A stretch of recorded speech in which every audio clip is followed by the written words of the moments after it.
Good afternoon and welcome to the Polk County School Board's work session for April 13th, 2021. And before I turn it over to Madam Superintendent, I just have some wonderful news that I would like to share with everyone. I am so very happy and very proud to announce that one of our board members recently defended his doctorate and is now going to be called, instead of Mr. William Allen, he is now Dr. William Allen. So if you'll join me in a round of applause.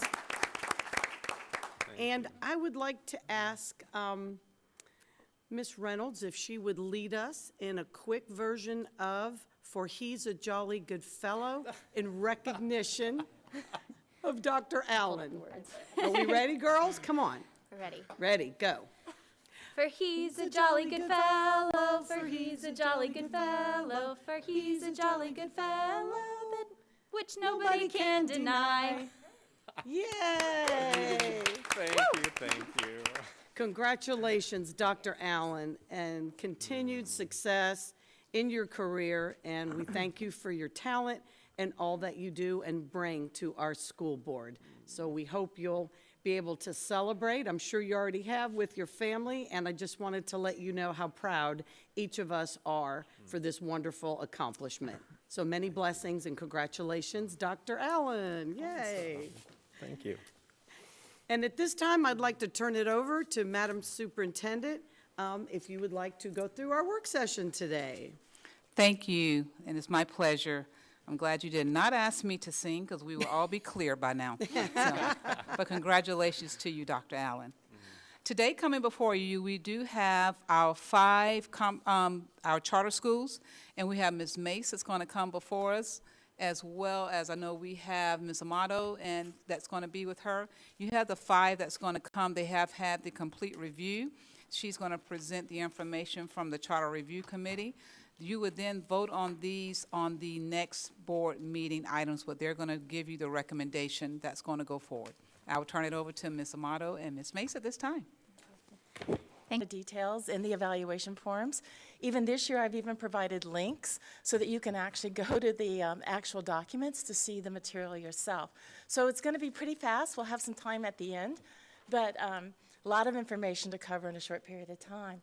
As you know, we have the review team. We had about 17 members in the last meeting, and they conduct their individual reviews, and then we meet as a team. We had 2 virtual meetings this year, and we discussed the applications, the strengths, the weaknesses. We're able to advocate for any of them that we want to approve, and then we vote and determine whether or not our recommendation would be to deny or to approve the application. I guess I should probably move some slides, too. Okay. The application review team is consisted of key district staff. It has a representative from the community. It also has the departments, the various departments, the charter school representative, and of course I serve as the outside consultant. I like to remind the audience as well as the board that it's good to have an outside consultant, because I always say, I don't know the history in Polk County, I don't know the politics in Polk County, and so I can simply look at the merit of the application, pull together the discussions from the CRT review team members, and try to provide to you a comprehensive evaluation so that you can make an informative decision. The review team really looks at the merit of the application's interview, the capacity to govern, as well as the due diligence. And that's where I come in, and I can do a lot more of the due diligence for the district in my capacity. We're going to skip through the Florida statutes, but as you know, they're governed by the Florida statutes, and we're actually going to go over to slide 10. And so if you'd like to review them, you can at your own leisure. But the fiscal responsibility is a big concern for us as a review team. And deciding whether to give a green light to a new charter school is a weighty decision, and I understand that. But a solvent budget is probably the most critical indicator of ensuring success of a charter school in its first few years. The heart of the budget preparation process is the estimation of operating expenditures for the coming year. The estimation process can never be an exact science, we know that, but it should give the district confidence that the applicant has considered all expenses, particularly those that they list in the narrative, as well as personnel to capably serve the students. One of the things also is the quality authorizer. It's important that we make sure that the entire charter application process emphasizes the importance of strong governance, and we need to make sure as a team that the recommendation is based on a group that has the capacity to provide effective governance. During the application, the interview process, we like to assess the application's understanding and capacity to implement the program successfully, to gauge the familiarity with the community the school will serve, also looking at to be able to resolve major questions not answered in the written proposal. And I know that this is all about perceptions, and as you write that application, I'm sure they think that we should understand everything, but we have a lot of questions as we read through the documents. And provide additional evidence, either support or deny the charter application. You had 6 applications this year. I think that's the most since I started working with the district. One of them did withdraw, that was Lux Mundi. So you have the Matter Academy, serving grades K through 5. It's a high-performing replication. You also have the High Matter Academy Middle, serving grades 6 through 8. It's a high-performing replication. Navigator Academy High, 9 through 12. It's the continuation of the current program that you have in your district. The Navigator Academy Virtual, serving K through 8, 765 students. And I have to apologize. I found an error, and that was might be in your slide. I had K-12 and had to change it to K-8 the last minute, so I apologize for that error in your slide. And Polk Acceleration, serving ages 18 to 21, and this is for at-risk graduates. We're going to start with Matter Academy. And the reason we're going to start there is that was probably the one that was the most complicated, and I felt that perhaps you needed the most information.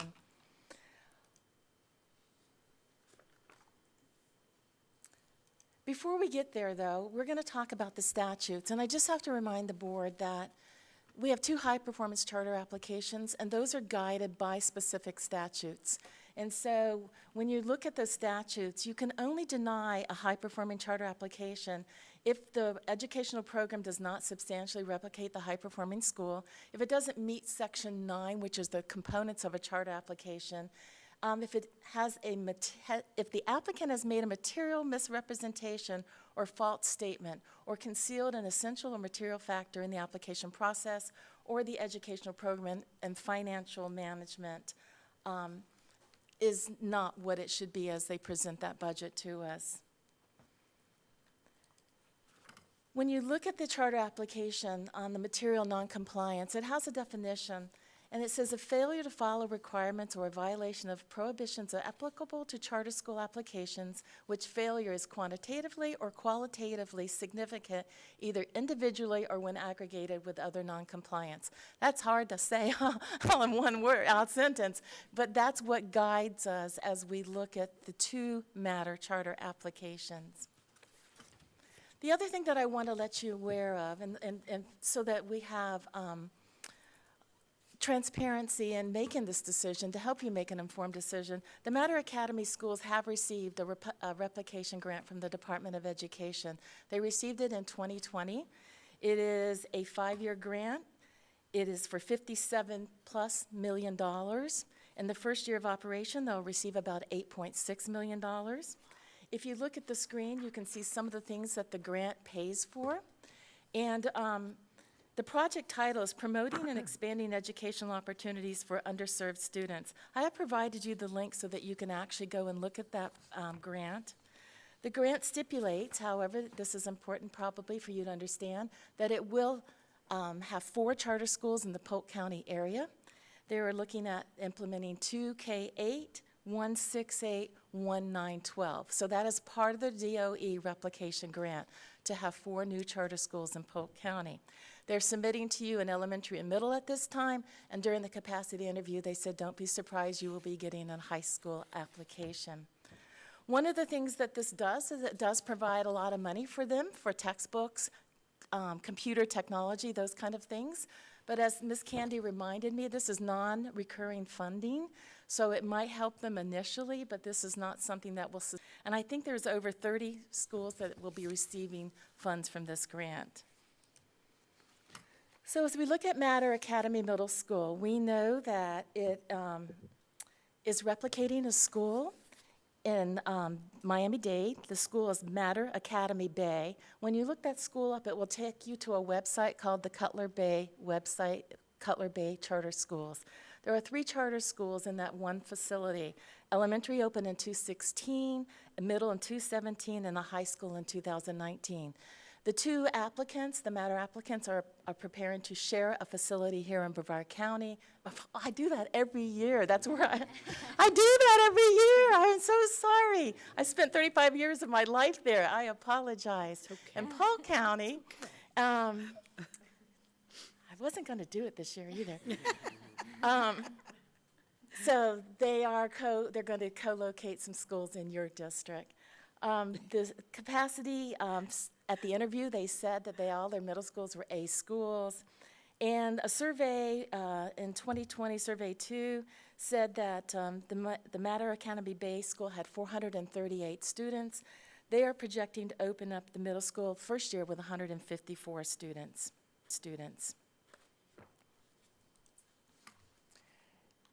They have a lot of strengths, and we try to find strengths. We really do. We talk about strengths. They have a good school mission and vision.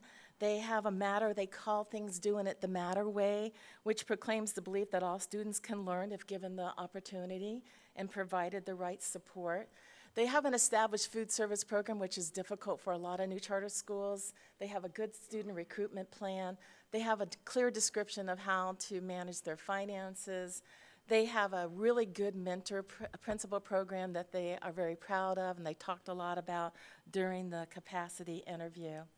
But we did find some concerns, and some of our concerns, one of them is the fact that it does have the facility issues they said because they're going to co-locate and there should be ample space in the facility that they're going to build. But as I was looking at the projections, by year 4, they're going to extend beyond the capacity of that building. I am not aware of what their plans are at that point. A lot of these concerns are going to be in the elementary school, so I will not be repeating those concerns as well. The applicant didn't provide us any information regarding the funding of the facility, and also it did not provide us the lease agreement, which was supposed to be an attachment F. Student performance, they still reference the FCAT Science 2.0. They also, when we were talking about the education service provider, the applicant had an opportunity to share information with us beyond what was described in the proposed or prepared questions. And they said during the elementary capacity that we just want to be clear that Academica, which is their ESP, is a vendor for us. They are not by all means part of the decision-making process at all. They offer the back-end support that allows the schools and the principals to really focus on the educational need of the student. So as long as it is clear and understood that Academica is a vendor that can be hired and fired by the board. So as I did some due diligence, I found out that there are many cases, and I cited 9 in the material that I gave you, where Academica has a related party that serves as the landlord for Matter schools. And so there is something beyond that relationship that they described, at least in my humbled opinion. Student transportation, they said, of course, transportation will not be a barrier. However, if you look at the expenses and the revenue ridership, there is nothing for transportation. They did say that they understood transportation was vital, that they offer transportation to all of their Matter schools in Osceola County.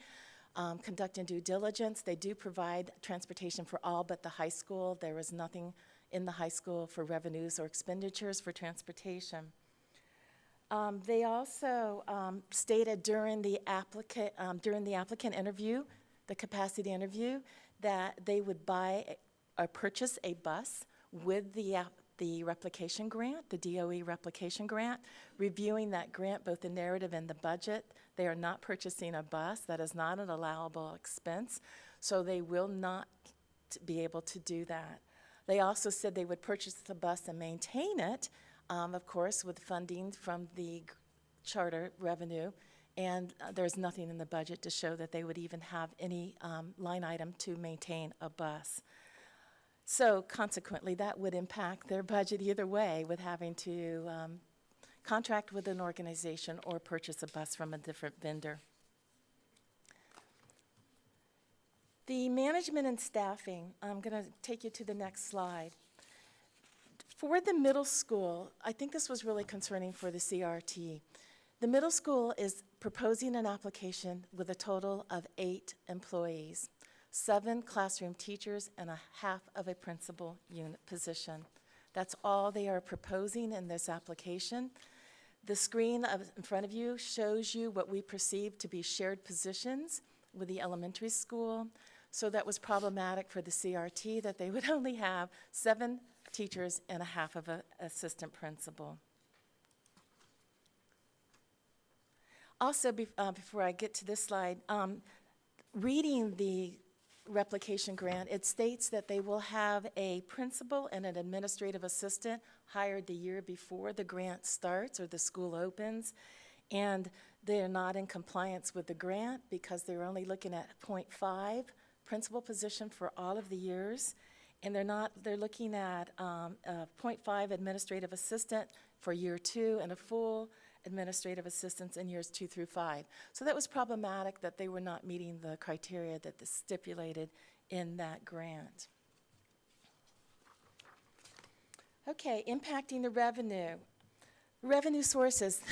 Ms. Candy can attest to this. They said over and over again that this budget was only based on FTE, but yet as part of their revenue sources, they included $23,100. And that is from fundraising and those kind of things. So that's not a guarantee, but probably something that they do have in their schools and the capability to do that. But it was just interesting that they said, no, this is only based on the FTE revenue. Also, the personnel staffing that we just looked at, if you look at their budget, they have a 3% contingency. Their excess over revenues for the first year is just $6,846. So when you look at the personnel staffing issues, the transportation that we just discussed, and the fact that they did include revenue outside of the FTE budget, that does cause some concern as far as their solvency. The other thing, too, to be aware of is that we can find the fees for the ESP, for Academica. We can easily identify those, and I think they were confirmed by the applicant during the capacity interview. But I also discovered that there's a fee that the schools have to pay to Matter Academy, Inc. That is the governing entity, and it's affiliated with all their schools for an assessment for shared corporate costs and accreditation expenses. I know they're going through an accreditation process right now, but in the last 3 years, the organization collected over $100,000 from Matter Bay Middle, which is the school being replicated. Last year, that school paid $54,700 and was not able to find that in the proposed budget as well, another place that we feel will impact the solvency of the school. During the capacity interview, they assured us that there are times in which some of their schools do get recoverable grants and reversible grants, but in this case, Matter Bay Academy, the one being replicated, did not receive anything because it was self-supporting or self-sustaining. And just to let you know, this school did receive $250,000 in a recoverable grant in June 30, 2020. And a recoverable grant, from what I can gather from my research, is legally, it's just like a gift. And it's recoverable only by a certain trigger. And in this particular case, this is a quote from their June 30 their financial audit. The trigger is if they have any surplus in operating for any year ending in June 30 going forward, then they would have to pay that back. But it's pretty much a gift. Also, the school that they're replicating ended its school year in an unassigned deficit fund balance of $71,960. This was not revealed in the attachments that they provided in the initial application. It was digging and doing due diligence by looking at all those figures that I discovered that they did not indicate that it was in the negative unassigned balance.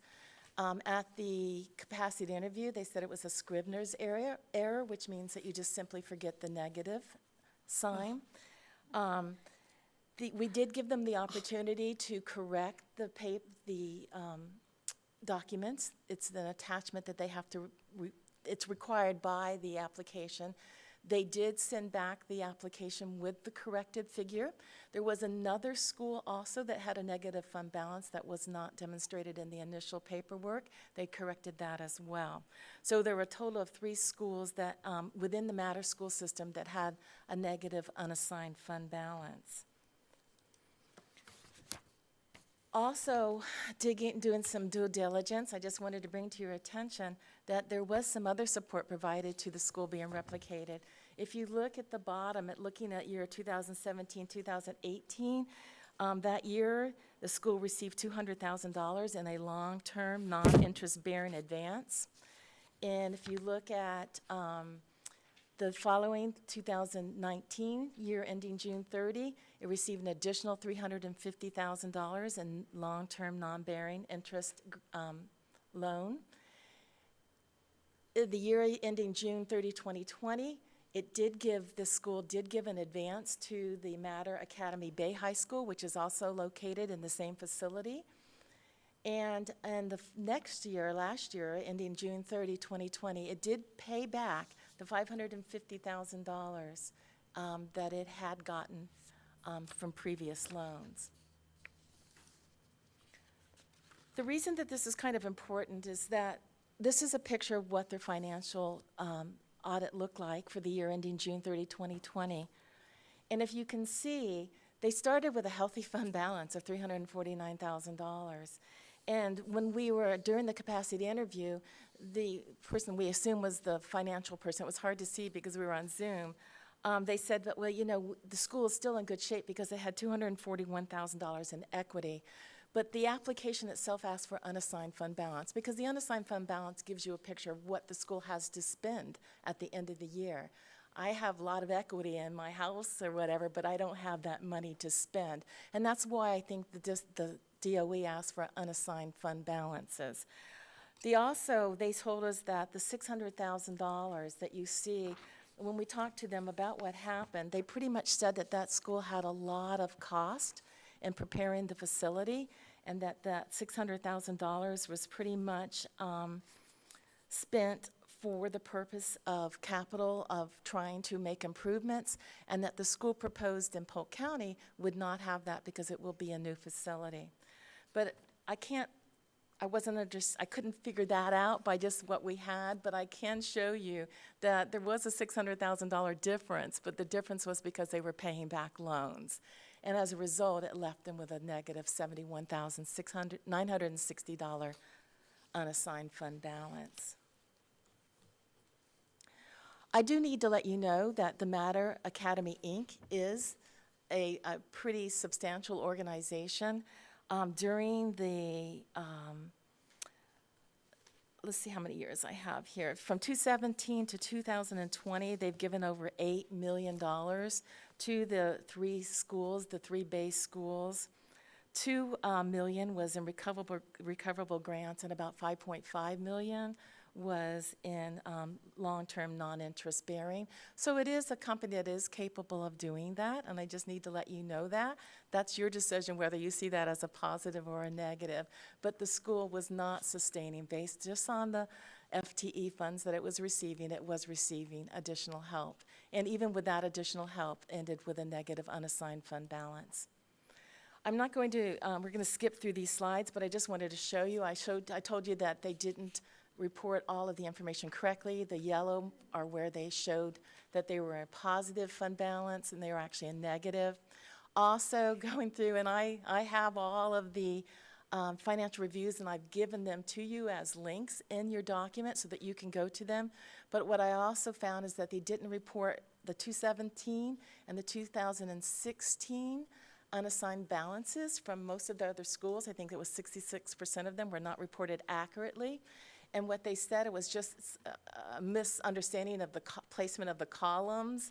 And So when we got the material back from them, I went back through to look to see what happened, and basically there was just a few of them. They said it was matching the unrestricted fund balances, and there was just a few cases of that. What we presented to them was accurate. They did not present the correct unassigned fund balances. And as you can see, the yellows are just highlighted areas of where they were not able to match. So with all of that, we're going to talk to you about something called misrepresentation of facts. And what we feel as the CRT team is that they misrepresented the transportation with the purchase of a bus that is not feasible, the employee staffing with only 8 employees. Oh, I'm sorry, I've gone through 36. I went up through 36. The role of the education service provider, we know that there's related parties to Academica, the service-related education service provider that's serving as landlord for some of these schools. The financial solvency of the school being replicated, we know it has an unassigned fund balance, and the Matter School finance worksheets. So we, or the CRT team, feels collectively that these are misrepresentation of facts in the charter application. As a result of that, the stated concerns, particularly the budget, the misrepresentation of facts, the fact that the replicating school ended at a negative unassigned fund balance, the application team made a recommendation, 7 to approve, 10 to deny. I have to tell you up front, though, there are no statutes to support denying a high-performance school because it has an unassigned deficit fund balance. There's nothing that can support the district in that perspective, but if you look at the things collectively, that we think there's probably enough misrepresentation of facts that would support the decision made by the CRT team.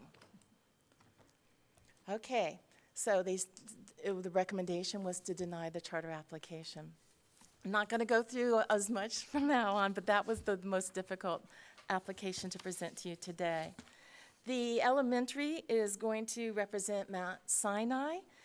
This is a school, charter school, that's actually located in the Mount Sinai Hospital in South Miami Beach. It's in its 8th year of operation. It's had good grades. It serves 143 students currently. You'll see a lot of the same strengths because it's the same program that they're replicating, the Matter Way program, so I don't need to go through those strengths. However, we did find some concerns in the elementary program to share with you to help you make an informed decision. It's unclear.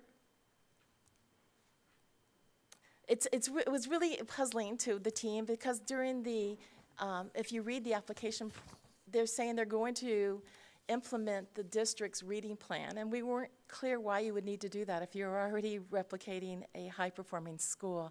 And during the applicant's capacity interview, she says, we're going to do your plan plus. And so they were going to do your district's reading plan as well as what they had to propose for reading. We talked about the facility and co-locations of the school, same as the middle. The student performance. They were incorporating FCAT 2.0 in their test specifications for their daily science lesson plans. Also in their instructional design, we don't know, they have a STEM lab that's going to be paid for by the grant, but the DOE replication grant, but we don't know who is going to man that, what type of personnel they're going to have. And that STEM lab is supposedly part of their activity schedule. It's part of their electives. They also, in their application, have a math lab and a computer lab. And we don't know how it's funded nor how they are going to provide personnel. And for the student performance, they have a measurable goal of at least 57% of their students will meet high standard on the FCAT 2.0 science. And so they have not gone back to even change their application, and they don't have a writing assessment. We talked about the ESP role, the student transportation, the management and staffing. As I was trying to calculate whether or not they have, I know this is very hard to see, but going back and trying to calculate, are they going to have enough core teachers? And it is my opinion, that they do not budget, nor do they have in their staffing plan, significant or efficient number of teachers for their classes. They say they're going to have 23 core teachers. We can come up with that. The 4 elective, we cannot substantiate that. 1 ESE, and then, of course, who's going to man the STEM lab. And so that will all have a negative effect. Also, we were able to identify the lead teacher supplement or salary reading coach, math coach, or guidance counselor. So if you look at their budget, they have a little bit more in their contingency. Their revenue sources, they did include in their fundraising $62,000 as other fundraising or other resources or sources of revenue. And so that adds to their budget significantly. But if you look at their personnel and you look at their transportation, they could have some problems with their budget being solvent. The DOE grant does help the elementary school more than it does the middle school. However, this is money that is not guaranteed past the 5 years. The other thing too, the STEM lab, the computer lab, the math lab, and the annual assessment was also made from the corporation, and they will have to pay money to the corporation, which will also impact their budget. The same type of misrepresentation of facts, the only thing that is different is that they didn't end their school year, Mount Sinai, with a deficit, unassigned fund balance. And for that purpose, I believe that the charter team felt that because it's very difficult to deny a replicating high-performing charter school, that they felt that that it would be very difficult, and so they wanted to approve it. And I've lost my slide. 12 to 5. How what? It's 12 to 5. 12 to 5. 12 to approve, 5 to deny. And so I think the big difference between the two is remembering that it's not quite a shining example to replicate a school that's in an unassigned deficit fund balance, and that's the difference between the middle and the elementary. So this one does not have a deficit? That is correct. Okay, I want to make sure I That is understood correct. And I that. think that's why the team felt comfortable going forward with this school. Okay, Navigator High School. Navigator High School, they're proposing 250 students their first year. Their current school did end, I go and look now, their current school did end the year with a positive $347,289 unassigned fund balance. So they did end the year in a good situation. The Navigator is applying for 2 charter schools in Polk County and 1 charter school in Hillsborough. So they are trying to expand as a new organization. Some of the strengths, of course, is transitioning from their current school. They have a great mission and vision. I think that we all know and appreciate their smart education program design. They're incorporating the Leader in Me, the 7 Habits. They've got a good mentor program. There's a lot of good professional development activities that we can glean from their past applications as well. They have good, and they provided some good support from the community and existing parents about growth. And they do have a good description of how they're going to manage their school finances. There are some concerns to share with you today. The facilities, not that it's a big deal, but I think the board needs to be aware. There is a third party that's related to the building of the facilities. And we became aware that Mr. Calkins is the director of finance Compass Charter School, but he's also the partner for Radius Development Group, which is the organization that built the school. So just for transparency purposes, it's good to know that you have a related party to the ESP building the facility. Transportation. The school, of course, said that transportation will not be a barrier. That's what the statutes say. However, Davenport, the current Davenport school has not been providing transportation for their students. And basically, they say it's because they cannot find anyone to provide transportation in that area of your district. So in this application, they presented no revenue nor expenses for transportation. And so just talking out loud, you know, it might be feasible that the applicant might have to purchase buses or come up with some other creative way of providing transportation, because currently only the students that can get to the school themselves will be able to attend the Navigator schools. And so that was a concern for the team. They plan on having high school sports activities, all those kind of things that you would expect in a high school, except there's nothing budgeted for these activities. And talking to them, they said that they would probably have like an athletic club or a booster club, and they would have some fees for the students to be able to play sports. They did want to be competitive in Polk County, had an appreciation for the competitiveness in Polk County, wanted to be a participant of the Florida High School Athletic Association as well. I've been married to a football coach for 46 years, and I can tell you, it takes usually more than fundraisers and booster clubs to be able to provide sports. So that's a concern initially. They've only got 250 students the first year, but down the road, that's going to be a concern for them. But they have not budgeted anything for that at this time. Serving exceptional and ELL students, they were going to hire a .5 ESC teacher, .5 gifted teacher. They're not going to hire a guidance counselor for the first year of operation. And that was an aha moment for the CRT team, particularly as a high school. So what they told us they were going to do, and I have Miss Candy here to make sure that I understand this, they were going to utilize the guidance counselor at the current K-8 school, which they said had 900 770?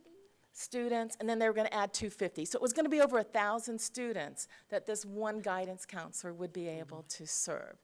And that was an aha moment. And I think that was probably a deciding factor for a lot of the CRT group, that in a high school that you would need a guidance counselor as one of the key positions.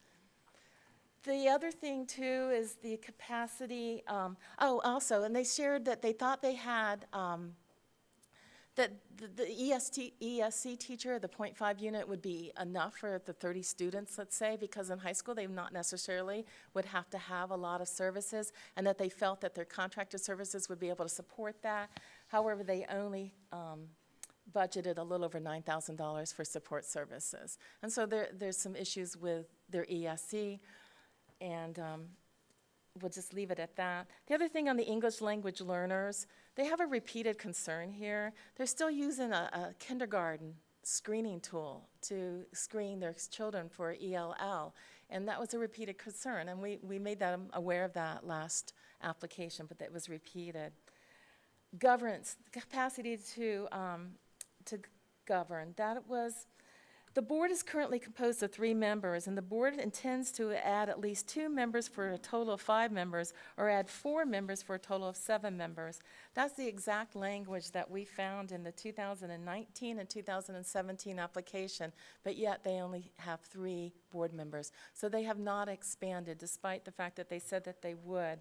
During the capacity interview, the board member made a very brief comment. It was certainly done by the ESP organization. The board was not involved in the presentation to you as well. And so that is a concern. The ESP capacity, they've expanded to 4 positions at this time, but they are wearing lots of hats, and it was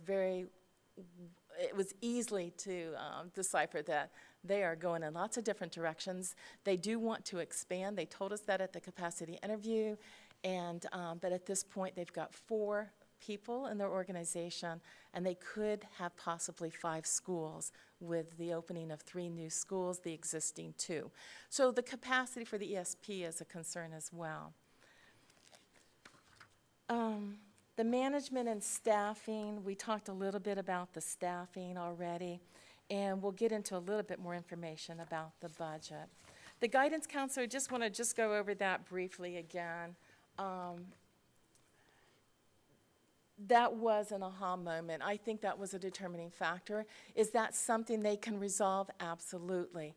But any of this, where they're negligent or are missing established personnel, that takes funding. And with only 250 students, they did not give us a budget for 50% or 75%.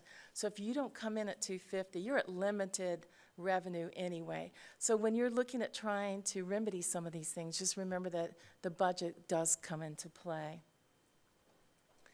The assistant principal, let's see, I lost my slide. They're not hiring, like we said, an assistant principal. The curriculum specialist, there wasn't a position for that. They talked about doing business with a business manager. There was no business manager for the first year, and I think that could be problematic for a high school as well.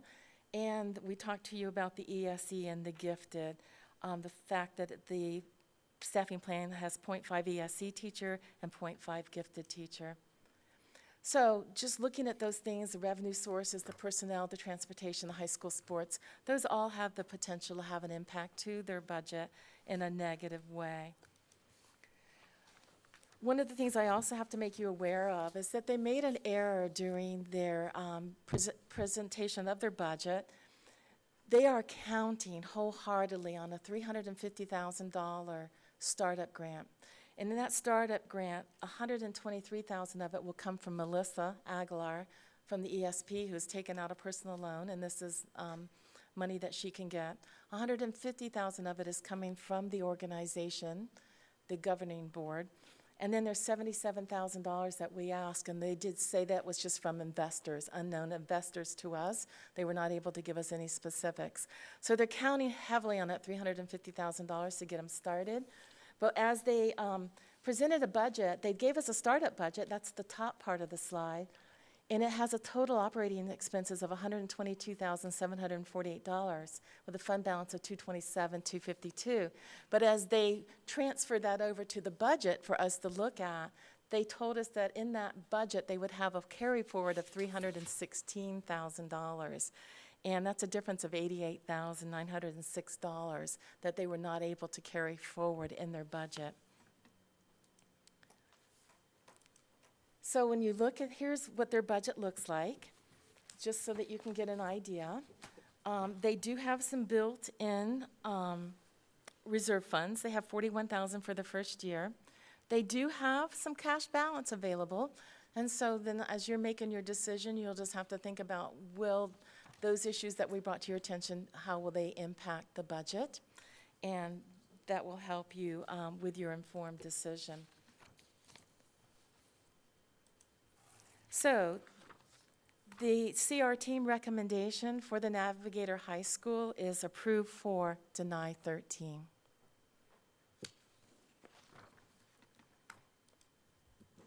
Our next school is, and I'm going to have to hurry, Navigator Virtual School. The same strengths, other than it's just a virtual instruction. Their targeted population is 765 students, all 5 years of their school. So they're hoping to open up with 765 students. Their student performance and assessment, again, referencing the FCAT 2.0. They also had a measurable goal for discipline, to reduce their discipline issues, and we thought that was kind of interesting since it's a virtual school. They probably don't have many discipline issues. The leasing of the facility space. I won't get into details there, but they were paying quite a bit of money for their facility space just to lease a conference room and a office space. That's what it was. And it was over $100,000, and it was actually 38% of what they were going to pay to lease a whole new facility for the high school. So it was kind of interesting with their leasing. Their capacity to govern, we've already talked about. The management and staffing, their staffing was better. It really was a lot better. There was just a couple positions that could be remedied easily. And of course, there's some concerns that I want to share with you, the budget. The budget included teacher leave funds. That wasn't a lot of money, but that can't be included for virtual schools, and so we had to eliminate that. The personnel staffing was better than the middle school, but here's the thing that's presenting a problem for this particular school. 100% of the budget is projected using 100% capacity, but they're thinking that they'll only have 85% completion rate. And when you're working on charter schools, all your FTE is reported on completions, successful completions. And so what basically happens is that during the FTE surveys 1 and 2 and 3, you're just getting your FTE based on what your projected enrollment is. And so when it comes to Survey 4, that's when they true it up. So they look to see what kind of successful completions you have, and they true up your budget at that point, making any necessary adjustments. So just based on what the applicant presented to us with 85% completion rate, doing a simple math exercise, it's going to impact their budget of $679,387. So if they do not get more than that 85%, then they really don't have a chance because it's based on completion rate. And we can only go on what they told us, which was 85%. And so based on that alone, the CRT team was to approve 1, deny 16. All right, the last one. The last one is the Polk County Acceleration Academy. They did not include their addendum B, their education service provider. The applicant also references having multiple sites, and in year 2 that they were going to open an additional site. So the CRT team looked at it as only this one site, and then if you were going to do additional sites, and by year 5 they were talking about having 4 sites, I guess based off this one application. That would be something that would have to come back to be discussed with the board, and in my opinion, I would think that you would need to have additional applications to have additional sites. So they are going to open up in Eaton Park area. They have a lot of good strengths. They're certainly compassionate about serving the at-risk students for graduating. They are using Edmonton, which is a nationally accredited system. Their leader is going to be genuinely passionate about their underserved youth. And they do have a focus on collaborative for academic and social emotional learning. We couldn't understand their recruitment numbers, talking about their concerns. They said it was based on data. Their curriculum plan, they didn't describe the core subjects. We didn't really know how those struggling students were going to be helped. Their graduation requirements, they provided additional requirements for something called a scholar diploma designation, which is not even an option in Florida, so we don't know where that came from. Exceptional students, we didn't have a real good handle on how they were going to serve those students. Also, the gifted and talented was not very clear. We don't know how they were going to ensure that ESC students were going to be equally admitted into the school. And they acknowledged at the capacity interview that they did not include expenses for their OT, PT, those kind of things. English language learners, they did not understand or demonstrate the knowledge of how to even provide testing to see who was eligible. Their governance, whoops, I went back, sorry. Their governance, their governing board, which is Own Your Own Success Academies, what they provide in the application, what is in some biz does not match, their members don't match. 4 of their members, all of their members, provided the exact same answers on the board application form, other than their name, their contact information, and what leadership experience they had. They have conflicting information regarding who's going to hire their leader, their principal. That's a concern. It seems like the ESP is going to hire the leader. If that's the case, then you have to worry about an arm's length relationship with that leader and the ESP. So that raises concern. And their bylaws and what they say in the application don't match the number of members that they're going to have. So there are a lot of issues there. Transportation, they don't provide revenue. They don't provide expenses for transportation. And their food budget, they said they provide lunch, snacks, and beverage options so that they would have provide ample nutrition, nourishment, and hydration. But they only budget $1,000 a month, so we know that's going to be an issue as well. I'm going to just skip ahead to what is probably the most important thing, is they're not eligible for the FDLE Chart Up Schools program, the CSP grant, because they did not attach that addendum B, which is about the education service provider. They didn't attach it on your application as well, so they're not going to be eligible for the competitive startup grant. And the other thing, too, is that They say that their students, they call them graduate candidates, are going to be enrolled at one course at a time and have weekly sessions with the content coach, which is the teacher for that course, and that they're required 25 hours of work, either on campus or off-site.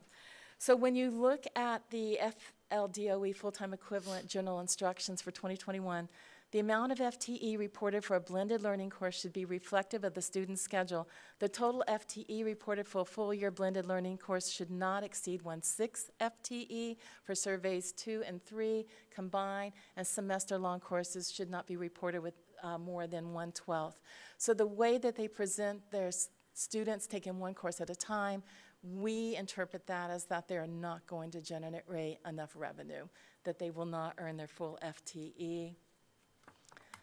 A couple other things, they talk about industry certifications, but they have not identified them, so that's going to impact their budget. They don't have anything for ESE contracted services. They don't have funding for an engagement coach. They don't have the funding for PERT to qualify children for dual enrollment. We talked about food service and transportation. They admitted during the capacity interview that they would have to amend their budget. This was just a draft budget. They were reminded of that on several occasions for dual enrollment, ESE contracted services, transportation, and food services, and they admitted that on their own accord. So in this particular case, they was deny, 0 to approve, 17 to deny. And I took a few minutes longer than I was supposed to, sorry. That was a lot of information to share. Thank you, and as always, we appreciate you. You do such a great job, so thank you again. Thank you. Are there any questions that we have regarding the 5 at this time? Mr. Wilson, then Ms. Miller. So I'd like to go back to Mater Middle School. Sorry? Is it Mater? Mod, Matter. okay. Mater Middle School. What I heard was that they had a significant amount of debt, and when they had funds to extinguish that debt, apparently they did extinguish some of it, but then they also funded another facility with some of it, as opposed to using all of it to extinguish the debt. Is that a fair statement? Okay, I think what I understand is that, yes, they did pay back $550,000, and that same year they gave an advance to the high school in that same facility. Of how much? So, Do you of recall? $50,000. $50,000, okay. And so it took them from a positive balance to that negative unassigned balance. Okay. I guess one of my concerns is as we talk about charter schools, and I know this is not specific to this, it's just a general concern, is that in the state of Florida, we seem to focus on high performance, and that's not a problem that we have in our school district. Our top performing students, our college motivated students, perform well. And so it's really a problem, it's trying to solve a problem that doesn't exist. The real challenge is related to our at-risk students. And I define at-risk students as those students who are behind grade level. So if they're in the 3rd grade and they're reading and writing at a 2nd grade level, and from my perspective, that's an at-risk student. And I know they need wraparound services and things like that, but still in all, that's the bottom line. And we don't seem to have a solution for those students. That's the real problem. We keep pushing the narrative of high performance, but that's really not a problem. It's really not a problem. So we're addressing something that a problem doesn't exist. So I'm struggling with the idea of supporting and approving charter schools that are high performance in nature as opposed to charter schools that are addressing at-risk students. And my concern is I'm listening here at really all of these. And when I hear that they're not providing transportation, they're not focused on at-risk students. That's the bottom line. If they were concerned about at-risk students, they would be providing transportation. So that's my concern, and that's why I struggle with these. I understand, so we have Matter Elementary, and I know the committee recommended approving that because they're high performance, and we're going to lose that one, right? if we don't approve it. But I struggle with that. I struggle with that concept. Why aren't we focusing on at-risk students? And this is not a question for y'all. This is just some thoughts. And why don't we have a solution for those students? That's really where the core problem is. So I'm struggling with these, frankly, and so those are my thoughts. Thank you, Madam. Thank you, Madam Superintendent. Thank you. Ms. Miller, then Mrs. Fields. I just want to thank you for your work. This is valuable information for the public as well. These videos will be shared, I'm sure, because people don't understand, and when they see new schools come in, they have no idea of the limited services. Because we had several of them sit here and tell me how much they are concerned with students with disabilities and students who English was not their first language. But when you show me that they're not funding the services, either they're misunderstanding what it takes, or that's not really their goal. So it's very important that parents understand, the whole parent choice is something I take part in, and it's something that's important for families. But our parents don't understand the difference. The number of calls I get for charter school issues that I cannot govern grows. And this will only add to it when we're promising services that they're not funding and obviously won't be able to provide. I have the same concerns. The last application, the Polk acceleration, the gentleman couldn't name the high schools in the Eaton Park area that he was going to be serving. And I have real concern with advertising a diploma option that does not exist. And I think that has to do with, I believe that company is out of Chicago, and there are states that have multiple diplomas. Florida in 2014 got rid of multiple diplomas. There's one diploma. So if you don't even have that in your app, if you don't even understand that concept, I'm very concerned what the services will look like, because you may be promising something you cannot provide. I agree with Mr. Wilson. If it's important to have high-performing schools, especially when they are providing marketing that says they're going for at-risk students. But how are you helping at-risk students when you cannot provide transportation, you cannot provide ESE and ELL services? It's very important that we vet this. It's our job to do. So I appreciate the work the committee's done and what you have done to help explain the ends of this. Now, as far as them being high-performing, there's not much we can do. They have to go through. Are they given this information to respond? Or does this, if they were denied, they would go to the state, and the state, do they follow up on the fact that they're still using FCAT standards, and we haven't been in FCAT in a decade? As far as, they receive a copy of that So application. the complete instrument and evaluation that was uploaded into the agenda item, they did receive a copy of that on Monday. So they have all of the comments and the links and all of the data that Mrs. Mace has provided. They do get all of that. They've also been made aware that this meeting is being televised live via YouTube, so they are probably tuning into that as well. So they are made aware of those things, and those are additional comments that we can have. In regards to the high-performing, if the recommendation of the superintendent and the board is to deny, and they are a high-performing, any school, regardless high-performing or not, does have the opportunity to appeal to the state, which would involve Mrs. Mace, myself, Mr. Bridges, I'm sure Mrs. Bird, if she hasn't officially retired by that point, to go and basically plead our case and defend our reasoning and our explanation as to why the recommendation is to deny. It then would become up to the state board to either uphold that or overturn it. Do they have an opportunity to fix the list of things you've given them before then, or they just go to the state and see if the state has concerns with the same concerns? The problem with that is if it was voted to approve and they chose not to fix any of those things, then we're kind of. I agree. I have one more question for Wes. This is not the first time we've heard of relationships within charter schools where they could be serving in two capacities, especially in the real estate realm. Is that something that's allowed in the public setting?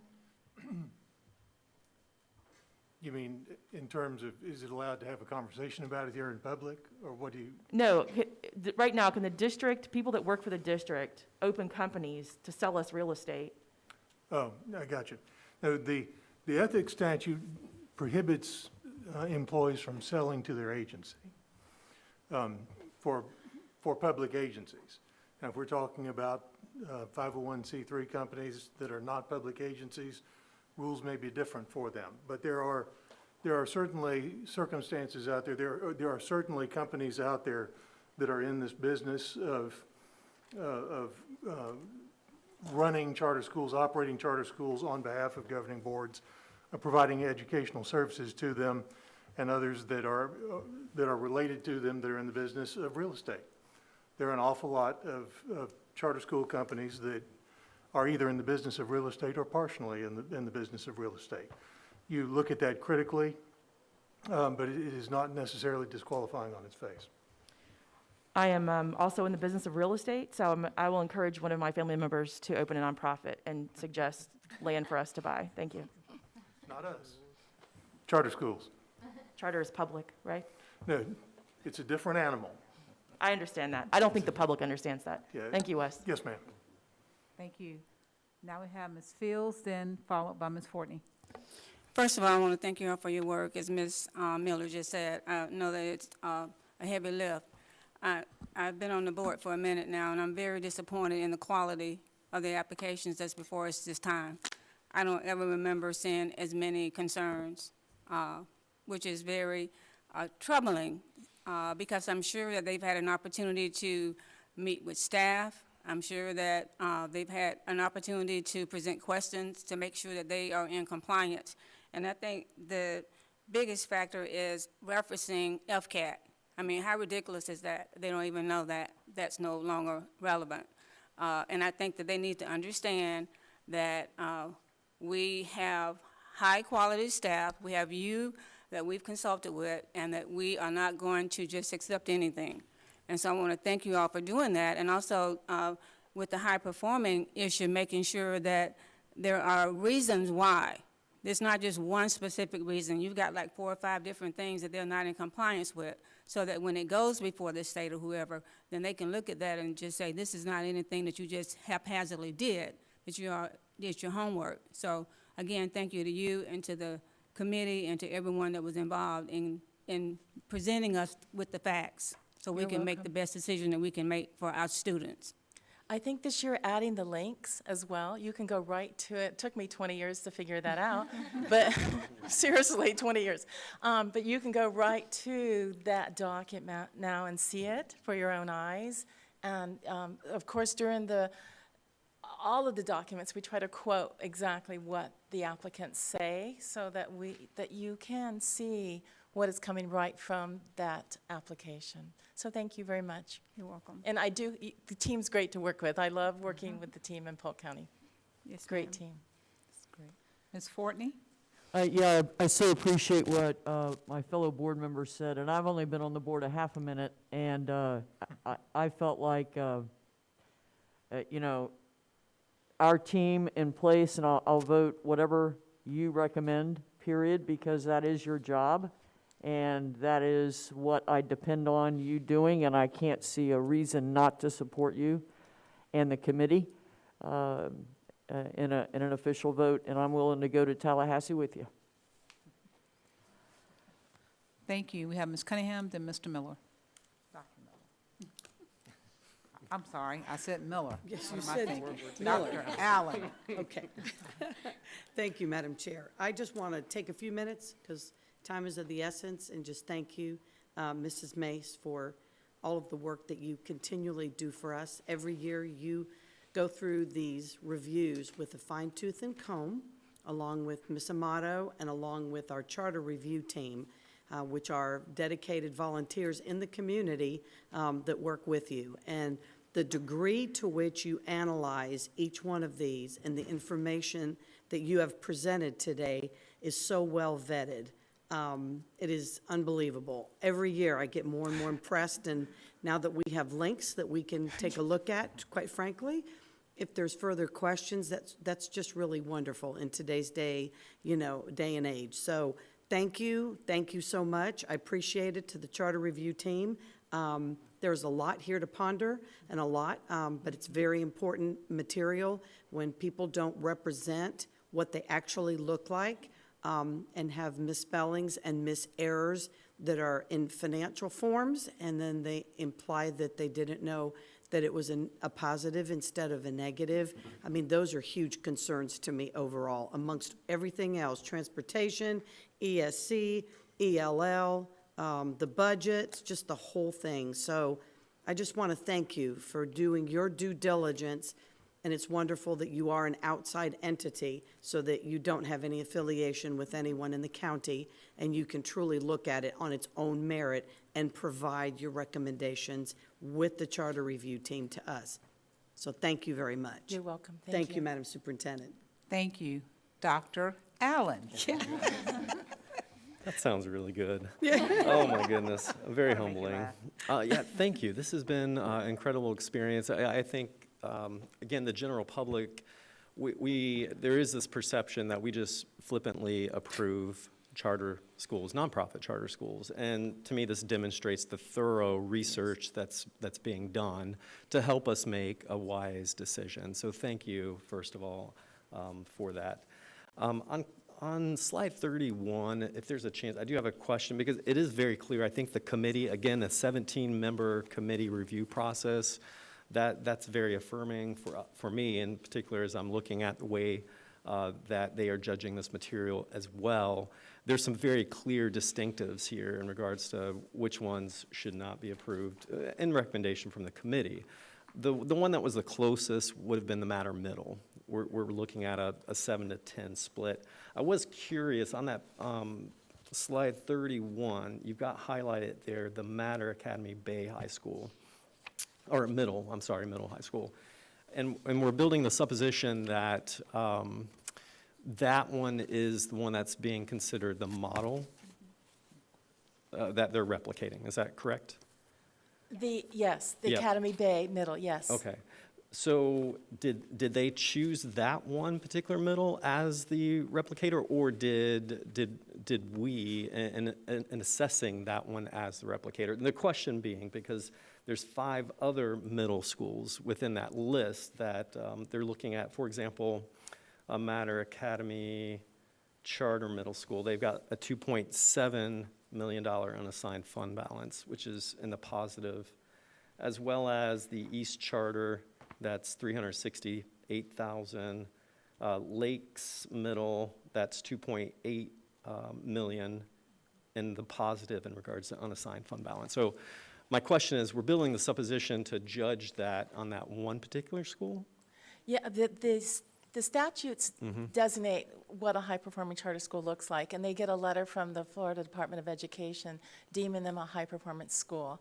And so they designate which school they are going to replicate. I see. And so I only included that just so that you could see, those are all the Matter schools that they have. And so I just gave you a representation of all the Matter schools.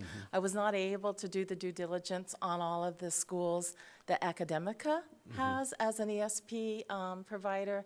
I was just concentrating on the governing board entity. So yes, they did choose the Matter Bay Middle School as the school they are willing to replicate, or wanting to replicate. Okay. Good question. Yeah, thank you. Are there any other questions? Thank you so much. Once again, these will come before you at the next board meeting for the formal vote. Yes, on the 27th, that's correct. Thank you. Ms. Amato has the next item, which is Ridgeview Global, so she's going to stay with us for a few more minutes, and followed by, I saw Ms. Freed is here for an informational item to give you an update. Okay. So the next item you have is the Ridgeview Global Studies Academy contract modification. This is short and sweet, I promise. So Ridgeview Global is a high-performing school. Therefore, by state statute, they are permitted to expand their grade levels up until they could go all the way to grade 12, which is what they have proposed. So their board has already met. They have already voted and approved at their governing board to expand for the next school year to roll their current 10th graders to 11th grade. The following year, rolling to 12th grade. Based on state statute, they do have the building capacity, and they have the high-performing status to make that happen. So we are bringing it to you as conversation because it is a modification to their contract. Just making you aware, entertaining any questions that you may have. The contract modification would come to you at the April 27th board meeting for a vote. Thank you. And board members, if you recall, this actually came a couple of years ago that they were going to do this. So this will now conclude and take them to grade 12. Correct.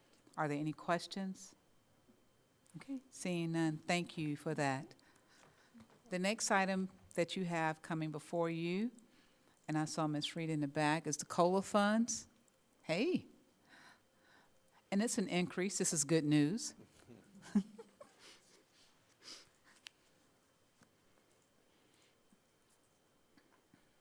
Good morning or afternoon, whatever this is. It's beginning to all run together. I'm here to talk to you this afternoon about our need for a consensus of the board to accept COLA funding, which is always nice to get more money than to give it away.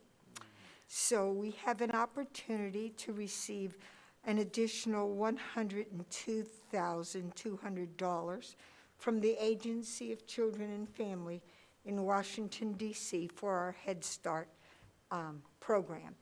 Those funds will be used to provide the added costs that are already occurring to our to our staff. We do have one more thing that we need to address, whether or not all of our staff have the $15 an hour, but we have some time to do that. That could also be handled in this $202,000. So are there any questions about the COLA? Anybody want to receive money? Of course. Is that a question, Mr. Wilson? Yeah, I do. So this would provide a cost of living adjustment to employees?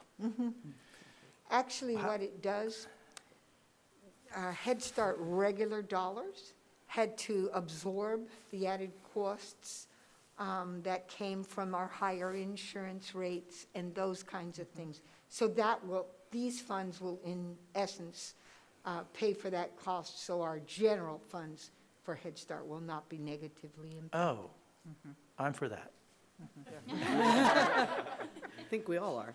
Yeah, what we should know is our COLA funding never gives one class of employee a higher rate than the people that are also in that same class of employees. Okay, thank you. That was really my question. Thank you. Thank you, sir. So Ms. Fortney's hand? Yes, out of all the things I get to do as a board member, being on your Head Start Policy Council meetings is my very favorite. You would not believe the miracles that this entity provides, and to see parents so engaged and sharing learning, and I want to thank Ms. Fields for letting me do it again. Even though the first time she kind of walked me through it, which I appreciate. So I enjoy it immensely. Y'all are just awesome. I can't say it enough. Thank you, Ms. Fortney. It has been a very challenging time to not be able to be in person.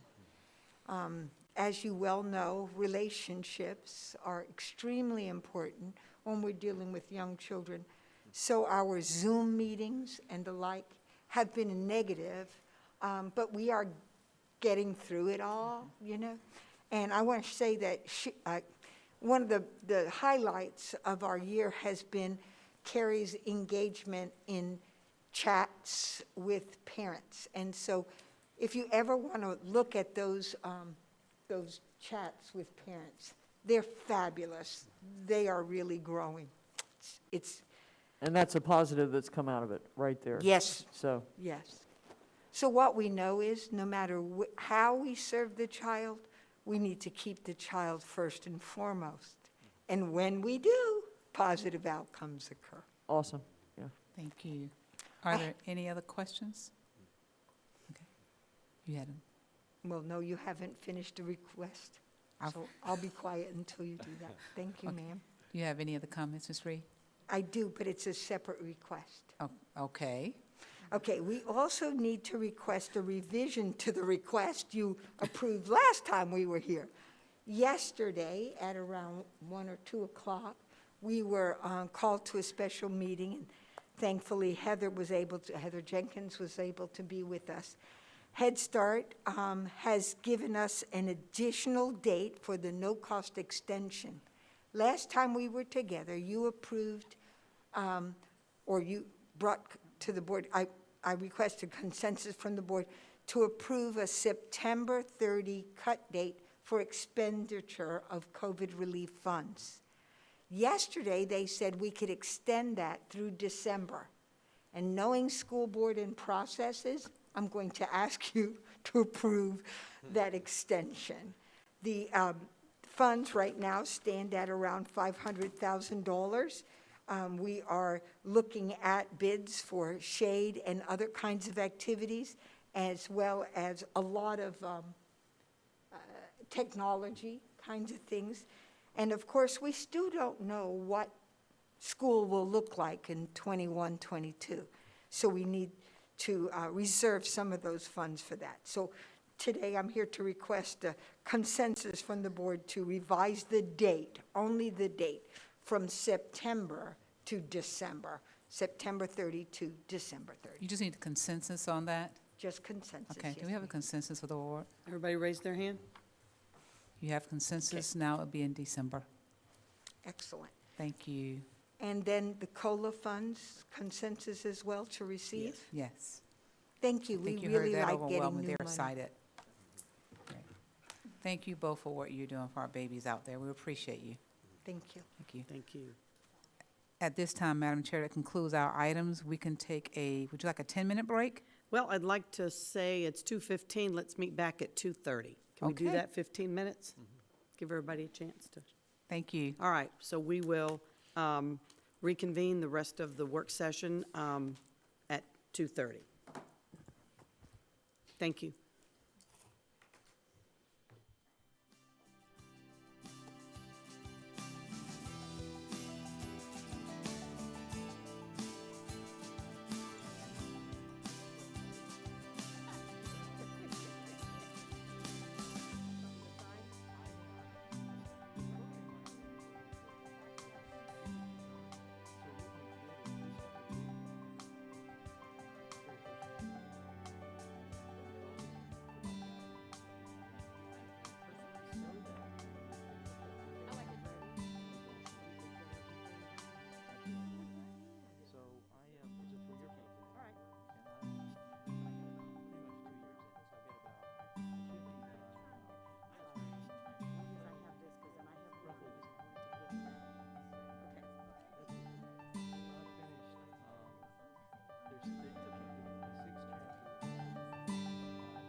Agent Allison, good morning. Good morning, Junior Superintendent. It's good to see you again. And to you as well. Oh, welcome, gentlemen. Hello, ma'am. Junior Sue. Salutations, Junior Superintendent. Salu, whatever to you too. I'm so proud of the work that you all have done in the Super Search. Now, let's get down to business. Allison, give us a quick recap of the process so far. No problem. This Super Search has been one of the most successful seen by the search firm. We've received 52 applications from 24 states and Canada. The experience of the applicants include 36 doctoral degrees, 7 current superintendents, and 13 former superintendents. It's truly amazing. Wow, I love it so much. And now, Alessandro, take us through our newest update. Of course. The board recently chose 7 semifinalists to go on to the next round. These semifinalists are Dr. Harold R. Border, the Chief of High Schools for Orange County Public Schools in Florida. Dr. Jennifer Cupid McCoy, an Area Superintendent for Orange County Public Schools in Florida. Dr. James P. McIntyre, Jr., a university professor and former superintendent of Knox County Schools in Tennessee. Michael J. Ramirez, Deputy Superintendent of Denver Public Schools in Colorado. Frederick R. Hyde, Superintendent for Community Unit School District 300 in Illinois. Dr. T. Nakia Towns, Deputy Superintendent for Hamilton County Schools in Tennessee. And Dr. Antoine L. Hickman, Chief of Student Support Initiatives for Broward County Schools in Florida. Whew, what a pool. They all seem like great candidates. Tyler, what happens next? The board has sent questions to the semifinalists, who will provide either a written answer or a video answer. Based on those answers, the board will choose which of the semifinalists they want to move on to be finalists. This is getting so exciting. Trenton, can you cover what the rest of the process looks like? Absolutely. Based on the answers given by the semifinalists, the board will choose the finalists to do an in-person interview right here in Polk County. Following that interview, the board will make their final decision at the April 27th board meeting. That's perfect! The transition period will happen during May and June, and the new superintendent will officially take over July 1st. Great job, team. I am so proud of each of you. But the work isn't done yet. We need to keep the community engaged in the process. What advice will you all give? There will be more opportunities for the public to participate in the remainder of the process, whether in person or virtually. The community can go to polkschoolsfl.com/supersearch to learn more. The community can also follow Polk County Public Schools on social media for updates, such as Facebook, Twitter, and YouTube. They can search for Polk County Public Schools on those platforms. The school board meetings and work sessions are the best place to get updates as they happen. They are live streamed to YouTube, or you can attend them yourself. For more information, go to polkschoolsfl.com/meetings. Make your voice heard. If you have thoughts on the candidates, plan to attend the board meeting and make a public comment. You can also contact your district board member via email and let them know your thoughts. This superintendent will be responsible for your children, grandchildren, nieces, nephews, etc. Your voice matters. Wonderful, all of you. This is going to be the best super search of all time. I've said all that I need to say, so thank you for joining me.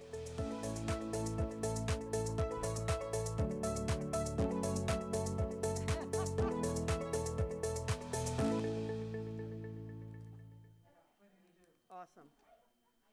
Be safe.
Good afternoon, and welcome to the continuation of the Polk County School Board work session. And at this time, we are going to be discussing our superintendent search. And we are very happy to have with us today the Florida School Boards Association. And they are going to be working with us as they have been thus far. And we're going to move forward today. I think all of the board members have had ample opportunities to review information that's been provided to us by our consultants, as well as the boots on the ground investigation that Sheriff Grady Judd has done for us, and as well as the screening committee information and the interview questions that were submitted by each candidate, as well as the videos that were presented to us with questions that we all submitted. So I know that our board members, as myself, have spent an enormous amount of time reading. For me, it was this past weekend and all last week, trying to get up to speed and determine, where we are, because today we are going to be choosing our finalists. From the 6 semifinalists today, we are going down to the finalists that we will be inviting to Polk County Schools for in-person interviews next week and meet and greets and so forth. So there'll be a lot of information forthcoming. For those of you watching, be sure to check our website because all of this information will be posted. So if you would like to come out to a meet and greet, everything will be listed on our website. So with no further ado, I would like to turn it over to Mrs. Andrea Messina. We also have Mr. Reichert with us today and Dr. Vogel. So thank you so much for all that you all have done, and I'd like to turn it over to you to walk us through this process. Perfect. Do I need to push a button on this? No, ma'am. Okay, so we're good. Well, thank you so much, and I appreciate the thorough introduction because there really has been a lot of information for you to consume in coming to today's discussion. And our outcome for today is to have a set of applicants that you all want to bring to the district next week to do the face-to-face interviews. And I will just remind you that nothing is more important than the face-to-face interviews next week. And one of the things that I like to remind board members is when you see somebody face-to-face, it's different than in the video and it's different than on paper. And so it really will give you the full feel of these applicants. So I'm looking forward to seeing what today's conversation turns out to be. And then based on the number of applicants that you decide as a board to bring in, and we're going to discuss that whole process. We're going to see who all you'd like to bring, and then we'll talk about, should we include this one, should we include that one? And once we have the number of applicants, then we're going to turn it over to Mr. Reichert, who will walk through the schedule for next week based on the number of applicants. So we have a number of schedules ready to go. Based on the number of applicants, that's what we'll share with you. So what I'm going to do today is ask you to do similar to what we did last time, which is to tell your team which of the applicants you would like to bring in for an interview. Now, there are 6 applicants out of the original 52 who applied, who still remain under consideration by the board, and any one of those 6 could come in here and could work with this board and could run this district. So now what we're looking for is the best fit and the best sort of combination of characteristics for this district. So unless anybody has any questions that they'd like to ask or any comments that they'd like to make first, then we will just kind of proceed with asking you to tell us who you'd like to bring in for an interview. And last time when we decided who the semifinalists were, we started with District 1. So this time you're going to go last, and we're going to start with District 7. So unless there are any questions, let me pause one more time and see if there are any questions or comments. So right now is when you give your impression of the research you have done to bring them up, or is that premature? Well, we can do this a number of ways. First, if you just kind of tell us who you'd like to bring in for an interview, then we'll see where the commonalities lie. And then if there's one that maybe is on the cusp, that would be the time to say, here's why I think this person should come in, or if there's two on the cusp, or the other option would be if you'd like to go ahead and speak to the strengths of each of the candidates now before we say that, the board can certainly decide if that's what they would like to do. Do you have a preference? You're the one who mentioned it, so our goal is to do what the board wants. I would like to hear the thought processes of how my fellow, since we can't talk about it outside of this meeting, how my fellow board members looked at each candidate. That's just my thoughts, and how they did their research. Okay. That's just putting it out there. I agree. However, I would like to see us at least identify who you would like to see move forward, and then as we talk about those, then talk about that. I think right now. But what if it happens that one of the ones that won't make the top four or whatever? Do you see what I'm getting at? Yeah, let's just say right now we have 6 applicants, and let's say there's real clear consensus on 3, but maybe not a real clear consensus on the other 3. Then we would. But you understand what I'm trying to say Yes, with trying to got get it. into the minds of 6 people that I can't talk to. Okay. And I saw Ms. Reynolds' hand. Oh, mine was going to be similar. If there's somebody that's on all of our lists to bring, then I don't want to spend 30 minutes talking about why we all want to bring them, because Right. clearly Right. we all want them. So Yeah. basically the exact same thing.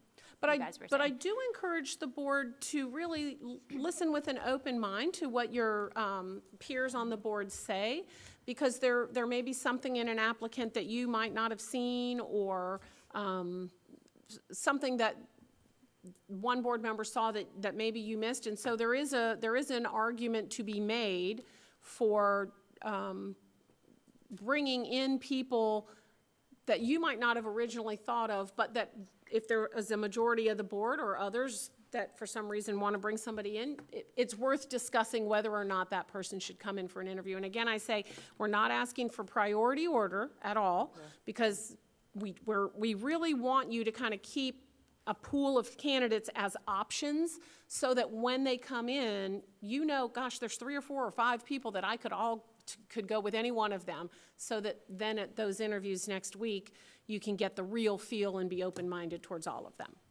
Just to be clear, I will not share the over 200 people that I've spoken to about it. Okay, just making sure. All right. Any other questions before we start? All right, so I'm going to start with Ms. Miller. It looks like you're District 7. Thank you, lucky straw. Okay. I just first want to say that a great deal of time was spent contacting people that have worked with these applicants and listening to the experiences they've had. And I think you're right. We have excellent candidates here, very qualified to do the job. There's nothing that stood out in any of the reports that I found other than relationship building, which I think is very important. So I kind of that's how I ranked personally, because on paper, these people are amazing. I think it's going to be taking interview time to really see what that connection is. And you're right, they all could do it. So the ones that I've chosen to bring next week would, in no particular order, would be Mr. Hyde, number 39, Dr. Towns, number 43, Dr. Border, number 25, and Mr. Ramirez, number 38. All right, so just to be clear, I have candidate number 25, 38, 39, 43. Thank you. Thank you. Moving to District 6, Mr. Wilson. Thank you. Well, I agree with Ms. Miller. There's been a lot of time and effort spent, and I know that all my colleagues have spent a lot of time and effort in listening to our community and reaching out and checking sources and things of that nature. So they're all great candidates. I believe that 6 is too many to bring in for in-person interviews. My preference would be 3, but I also know that you could have the possibility of somebody dropping out. So I selected 4 in no particular order. And so I have selected candidate number 25, Mr. Border, candidate number 29, Ms. Cupid McCoy, candidate number 38, Mr. Ramirez, and candidate number 39, Mr. Hyde. All right. So I have candidates number 25, 29, 38, 39. Yes. Okay. Ms. Fields, Vice Chair Fields. Yes, ma'am. I have candidate 31, 38, 39, and 43. Okay. I have 31, 38, 39, 43. Ms. Reynolds. Thank you. Similar to some of the comments that my colleagues have made, there was a great deal of research and going back and tracking even some of their students when some of them were in the classroom for opinions.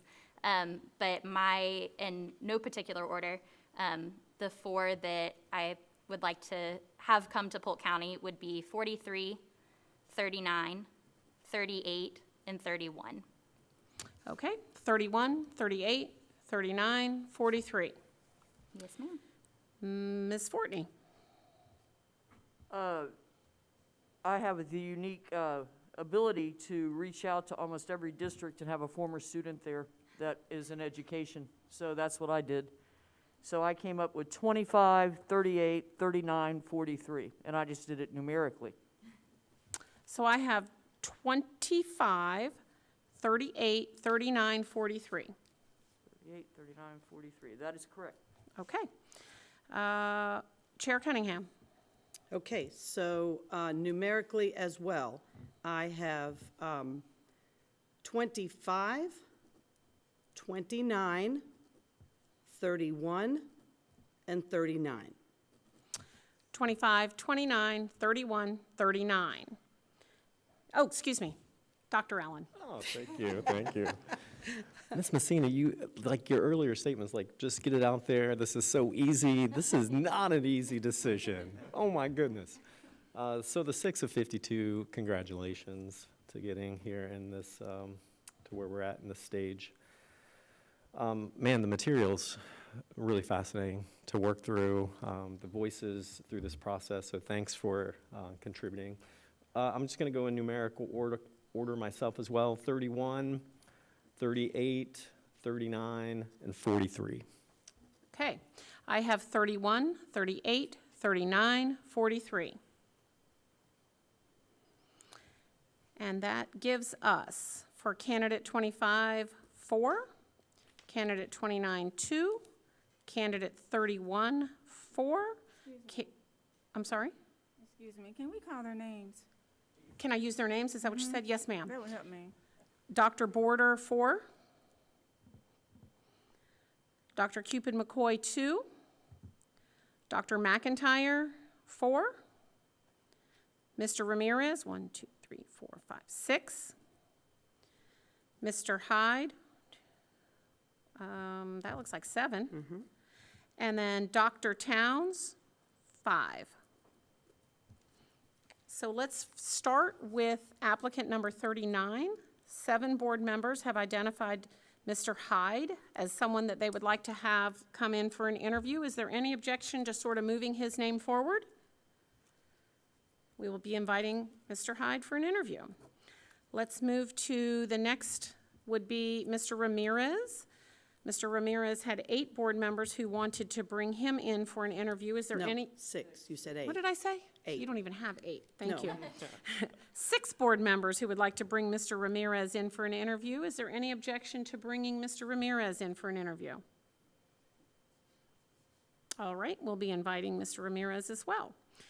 Then we have Dr. Towns with 5 board members who would like to bring Dr. Towns for an interview. Is there any objection to bringing Dr. Towns in for an interview?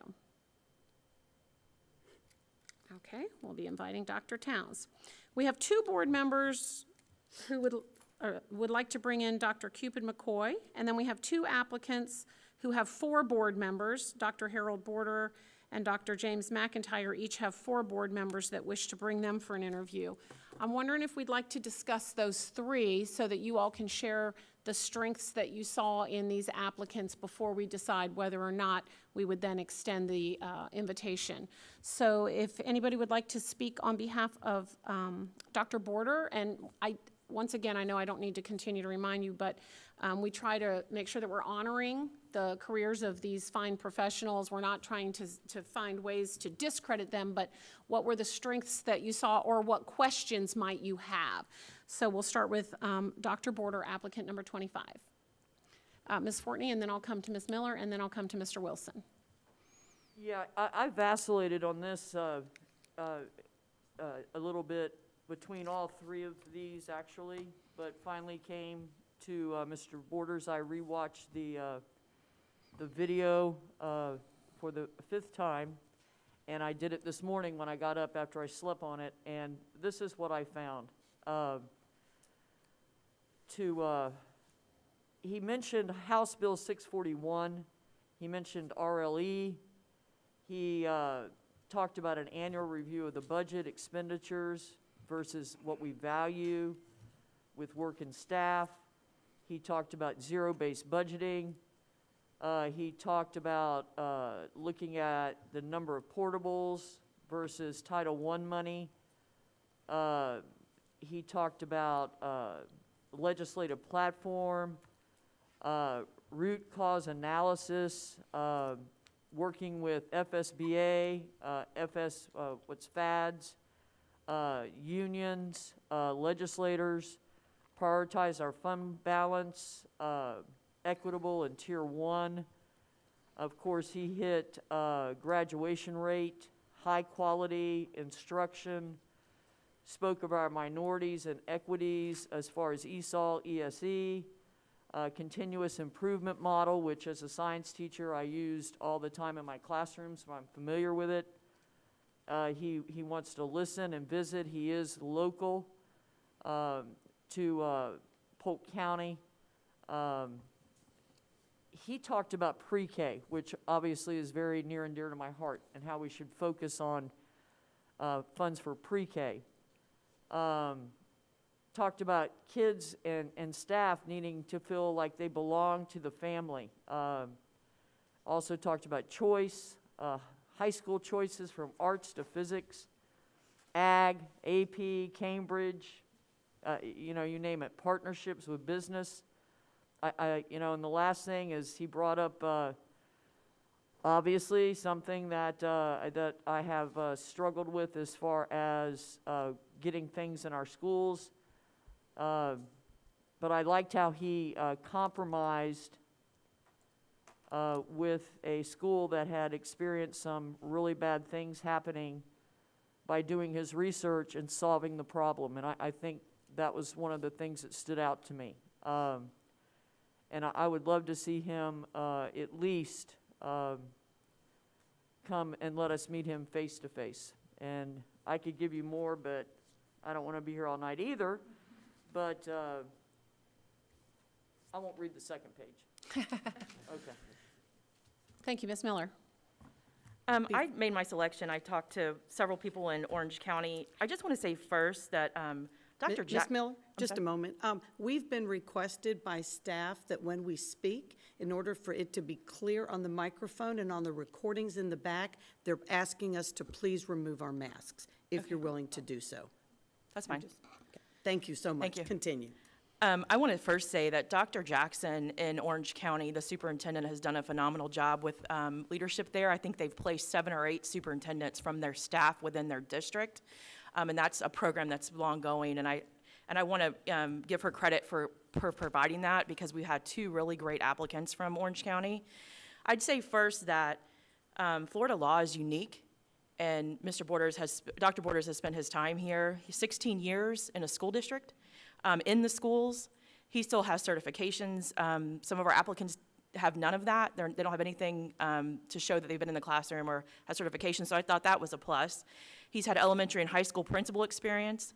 I've been told from the people that I've talked to, they find him visible and transparent and authentic. With former military background, he's focused. Those were some of the descriptions that were given to me. He's worked in a crisis. He's developed community partner relationships in Orange County. And when I watched his video and read his responses, culture is what is a priority for me, like continuing to build culture here and morale and really continuing to move forward in the district. And he said culture must precede strategy. And I thought that was excellent for him to point that out. And communication is very important, and that was something that he pointed out. Diversity, he talked about a leadership pipeline, which we are in desperate need of, bringing in leaders. He talked about the millage rate, which you wouldn't know. I mean, that might be different in other states, so I thought that was interesting to have someone from Florida that really understood what the millage rate and the rollbacks have done. He talked about zero-based budgeting, which we've talked about here, and how, if that works or if it doesn't, but he seems to have interest or experience in exploring that.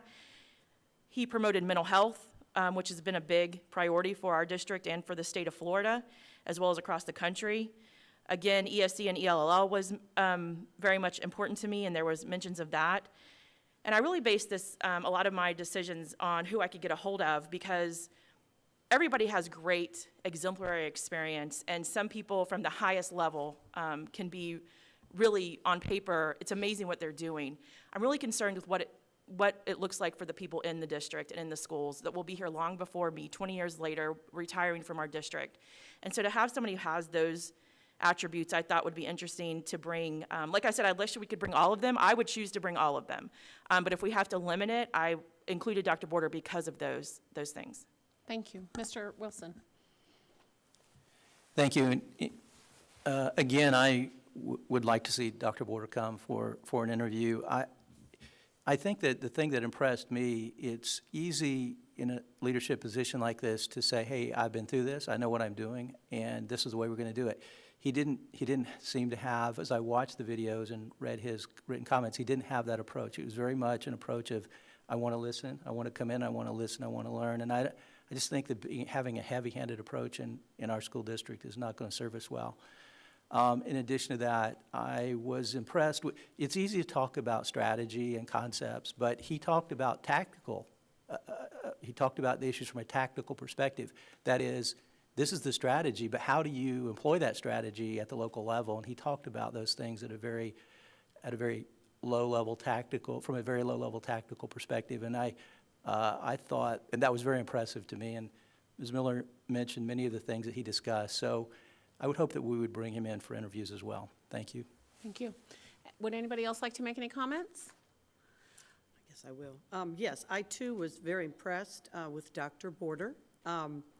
Looking at not only his resume, but also looking at a lot of the information that I gleaned from the boots on the ground investigation with people that he has worked with, for, and around, and that have worked for him, as well as neighbors and others. I learned a lot from the information that was in a lot of that we were provided to the 7 board members.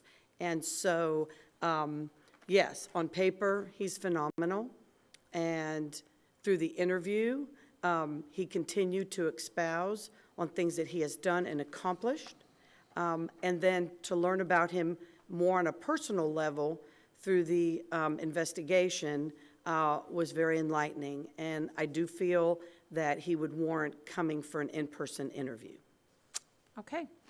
4 board members indicated that they would like to bring Dr. Border for an interview. 4 is a majority of the board. So I would like to ask for kind of consensus. Is there any objection to bringing Mr. Border? Yes, ma'am. I think the real question, are we thinking we're going to do 4 or 5? That's for the board to decide. Ms. I think that maybe Fields? can we discuss that first? That was my question to the board, is we have 4 people who think that Dr. Border needs to have an opportunity to come face to face, and you have 4 who think that Dr. McIntyre does. So how would that impact the schedule if we agree by majority that we want both of them to come in? Well, we've got a schedule with 5 prepared, if you choose 5. Well, I'm okay with Dr. Border coming if Dr. McIntyre is going to be able to come. Okay. I feel the same way, very strongly, about Dr. McIntyre. We're not there yet, but are we? Well, we can certainly say we have 2 applicants that each have 4 Yes. board members who would Yes. like to bring them in. Yes. Knowing that 4 is a majority of the board, and Yes. knowing that 4 is what you see here, and knowing that we have a schedule prepared for 5, that would bring in 5. Bring in 5. If that's the will of the board, we can certainly do that. Chair Cunningham? Yes, I would like to give us the opportunity to talk about him, as we have done everybody else, and then maybe ask that question. Okay. Rather than doing it right now, because I think everybody should hear what those who feel strongly about Dr. McIntyre have to say. Okay. Could we do that and then come back and decide, 4 or 5? All right, so should we go Sure, into I'll Dr. start, yes. McIntyre? I was And then ve- we'll come back to. Perfect, perfect. We'll come back to Dr. Cupid McCoy at the end, because that's a different Correct. conversation. Correct. So I was very impressed with Dr. McIntyre. I'll be very honest with you. He was a sitting superintendent for 7 years, which means a lot to me, as it did for Mr. Hyde. I feel that it's important, if we're going to select someone, that if we have the opportunity to select someone of his integrity and character and what he espoused in his district during his superintendency, that we would benefit from that.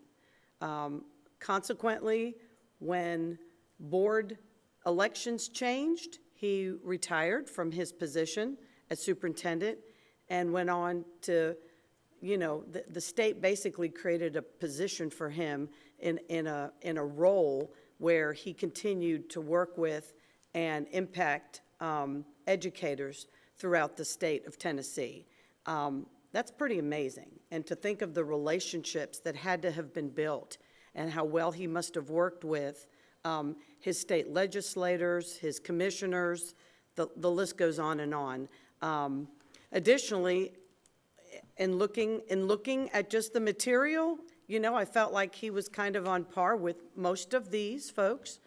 And then looking at the video, I just thought that was great, where he took the opportunity to put a picture of his family, introduce his wife, his 2 sons, and he also talked about that period of time where he needed to do something different because of the education of his family. And to me, that says a lot about an individual's character. Looking at his accomplishments, a sitting superintendent, 7 years, I think it speaks for itself. So I would be very much in favor of asking Dr. McIntyre for a personal interview here in Polk County. Great. Would anybody else like to speak to the strengths that they saw? Ms. Reynolds and Ms. Fields, I'll come right back to you. Thank you. I spoke to a couple educators in Knox County, and across the board, they said they thoroughly enjoyed working for him. And since he left, that things have not been as pleasant necessarily in Knox County, and that they would gladly have him back as superintendent at any point, which I think is a huge compliment for teachers to say that about a former superintendent, that they would be thrilled to be working for them again. I also really appreciated in his question to response for the written responses that about filling some of our positions throughout the district. Immediately when a new superintendent arises, as we have many vacancies, and in the future, that his number one, I'll say it, my approach with regard to developing a high-functioning district leadership team would entail 3 elements. And the first one is investing the time in getting to know the current and potential future leaders. And I think that's huge for Polk County, because we have such incredible talent here in Polk County that could do a lot of these vacancies that we have, and I'd love to create a culture that we're doing more to promote within, because we do have great people here in Polk. So I think that's a huge benefit to him. Thank you. Ms. Fields? I agree with Ms. Cunningham on some of the comments that she made. One of the things that is very important to me is someone that comes in that has experience. They can come in and actually get to work very quickly. Dr. McIntyre having been a sitting superintendent to me speaks volumes. I was very impressed with his video presentation, the questions, how he answered those in writing, very personable and appeared to be approachable. He has proven by evidence that he knows how to help a school district to enhance their academic achievements. That's obvious in the history of that school district. I spoke with a couple of people from the community, nonprofits, and they were very complimentary of him and how he was very actively engaged in the community when he was a sitting superintendent. Also, to me, it is, says a lot that he and Dr. Town worked together. I don't know if anybody caught that except for me. And when he did the interview questions, he was very complimentary of her and her ability. And to me, that spoke volumes for him, even though they're vying for the same position. I know that there's some controversy about whether or not he worked well with the teachers and with the union. I think that he needs to be able to come and to defend himself. And whether or not that's factual, there's actually 3 sides to a story, his side, the other person's side, and the truth. I would like to get to the truth.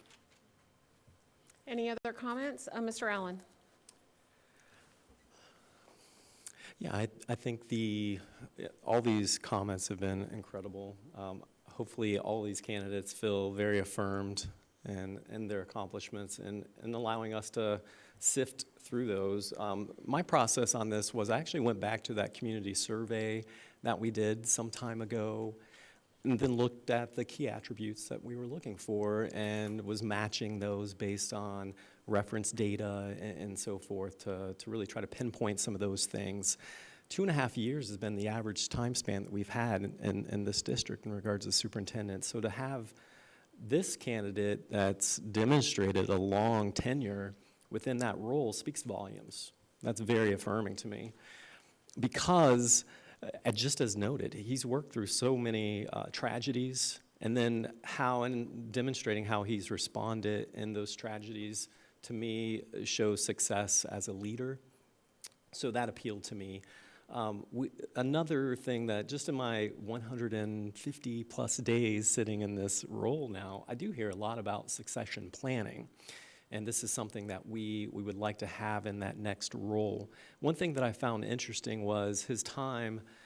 Obviously he's got a lot of experience in higher education, but we're looking at an R1 institution, R1 being the primary research engine of a state at the University of Tennessee. And for a center to be started and created specifically for him to serve in, that speaks big volumes to me because he's training through this center our next educators that would be going into the classroom. So to me, that shows that he's really thinking about planning and what that looks like and training that next generation of teachers, leaders, which could be beneficial to us within our district. So those were the key things that really stuck out to me. The other one, too, was and I'm inquisitive on this, the rural principal network that he created as well.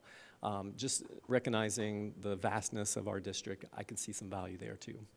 So thank you. Any other comments? So we have 2 applicants, candidate number 25, Dr. Borders, candidate number 31, Dr. McIntyre, who both had 4 board members who wanted to bring them in for an interview. I would ask you, is there any opposition to bringing them both in? I see none. How does that impact our time with them? I'm sorry? How does that impact our time with them? Is it another day? No. Okay, that was my question. It might be longer days, That's fine. but not another day. I just wanted to clarify for the public. Yes.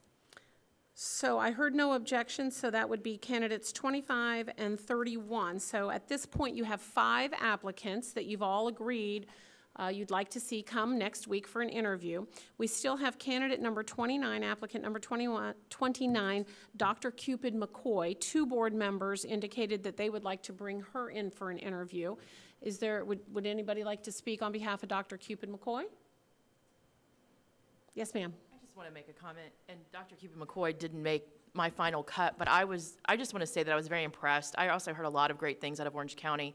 Anybody that can leave the state to go to another position and return back to an executive position in the district you came from speaks volumes of the integrity and the work ethic you had when you left. So I think she's a phenomenal candidate, and I hope to see her. We have lots of open positions here in Polk County. I don't know if I could recruit her to come back you know, because we do have opportunities here, and I was very impressed with her. It's unfortunate that we had, you know, you had to cut the list even like we did, because I thought all of the candidates were great. But I just wanted to make mention that, you know, her mentoring program, her 24 years in the schools, her executive director leadership, all I heard was great things out of people from Orange County. So I just want to make sure she's recognized for her work, and I hope to see her as superintendent or close to that very soon. Thank you. Yes, ma'am. Yes, and I'll make a few comments as well, because I had voted for Dr. Cupid McCoy as well. Echoing a lot of what Ms. Miller has already said, is very high comments, very positive comments from people in Orange County regarding her work, regarding her ability to get things done, a shining star. The list can go on. And I think she has a lot going for her. And once again, you know, I think, because we're not going to be able to hire all 6 of these. When it comes down to it, there will be a superintendent, and then the others will not. So my thought is, and has been, as I've read some of these, that I hope that our new superintendent, he or she, would be willing to look at the other candidates that have come forward and possibly fill some of our cabinet positions with some of these folks. I really do. So we'll see how it plays out, but yes. So I thought very highly of her. You know, I wish her the best of luck, but once again, this is that kind of a process, and we are trying to narrow it down. So I'm comfortable moving forward with 5 candidates at this point in time. Okay, Ms. Fields. Okay, no disrespect to my colleagues. I want to make sure that we're sending the right message to the candidates that's coming for our interviews. It is not our role to do anything as it relates to personnel. Whoever is coming, they need to be able to come with a clear understanding that they can do their thing and do what they think is in the best interest of our school district. So I don't think that pressure needs to be put on them. Now, if they look at some of the candidates and they think that they would work well with them, that's fine. But I don't think we need to be sending a message that you need to be looking at who's not going to be selected as a superintendent of schools. And that's all that I'm saying. Thank you for that clarification. Any other comments before we? I'm not hearing strong support to bringing in the 6th candidate. If anybody, if I'm reading anybody incorrectly, please let me know. But I did hear Ms. Cunningham say she'd like to move forward with the 5 candidates that we've identified. So is there any objection to moving forward with the 5 candidates that have previously been identified? I'll say their names one more time and their numbers. Applicant number 25, Dr. Harold Border. Applicant number 31, Dr. James McIntyre. Applicant number 38, Michael Ramirez. Applicant number 39, Frederick Hyde.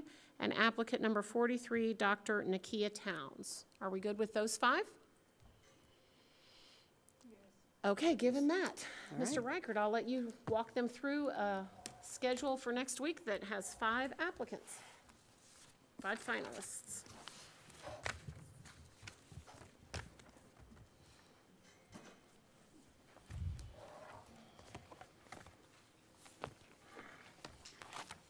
Thank you, sir.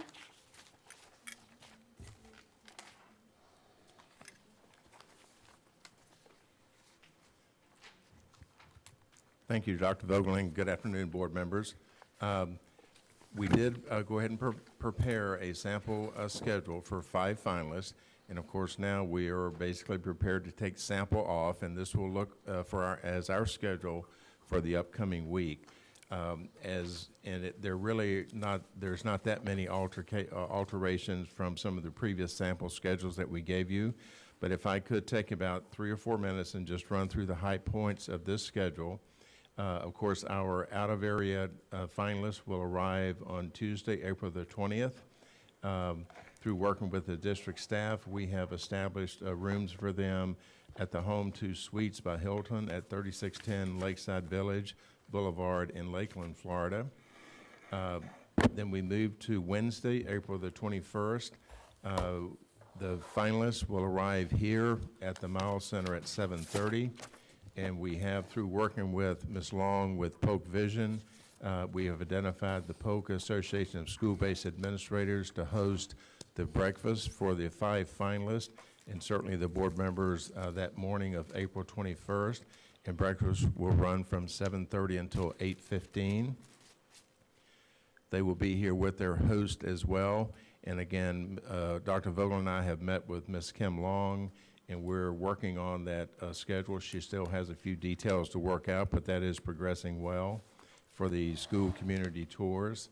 On that morning of April the 21st, from 8:30 to 10:30, the board will be viewing applicant or finalist A. And just if you recall, we've assigned letters to these finalists as they applied. We have applied letters to the applicants as they applied.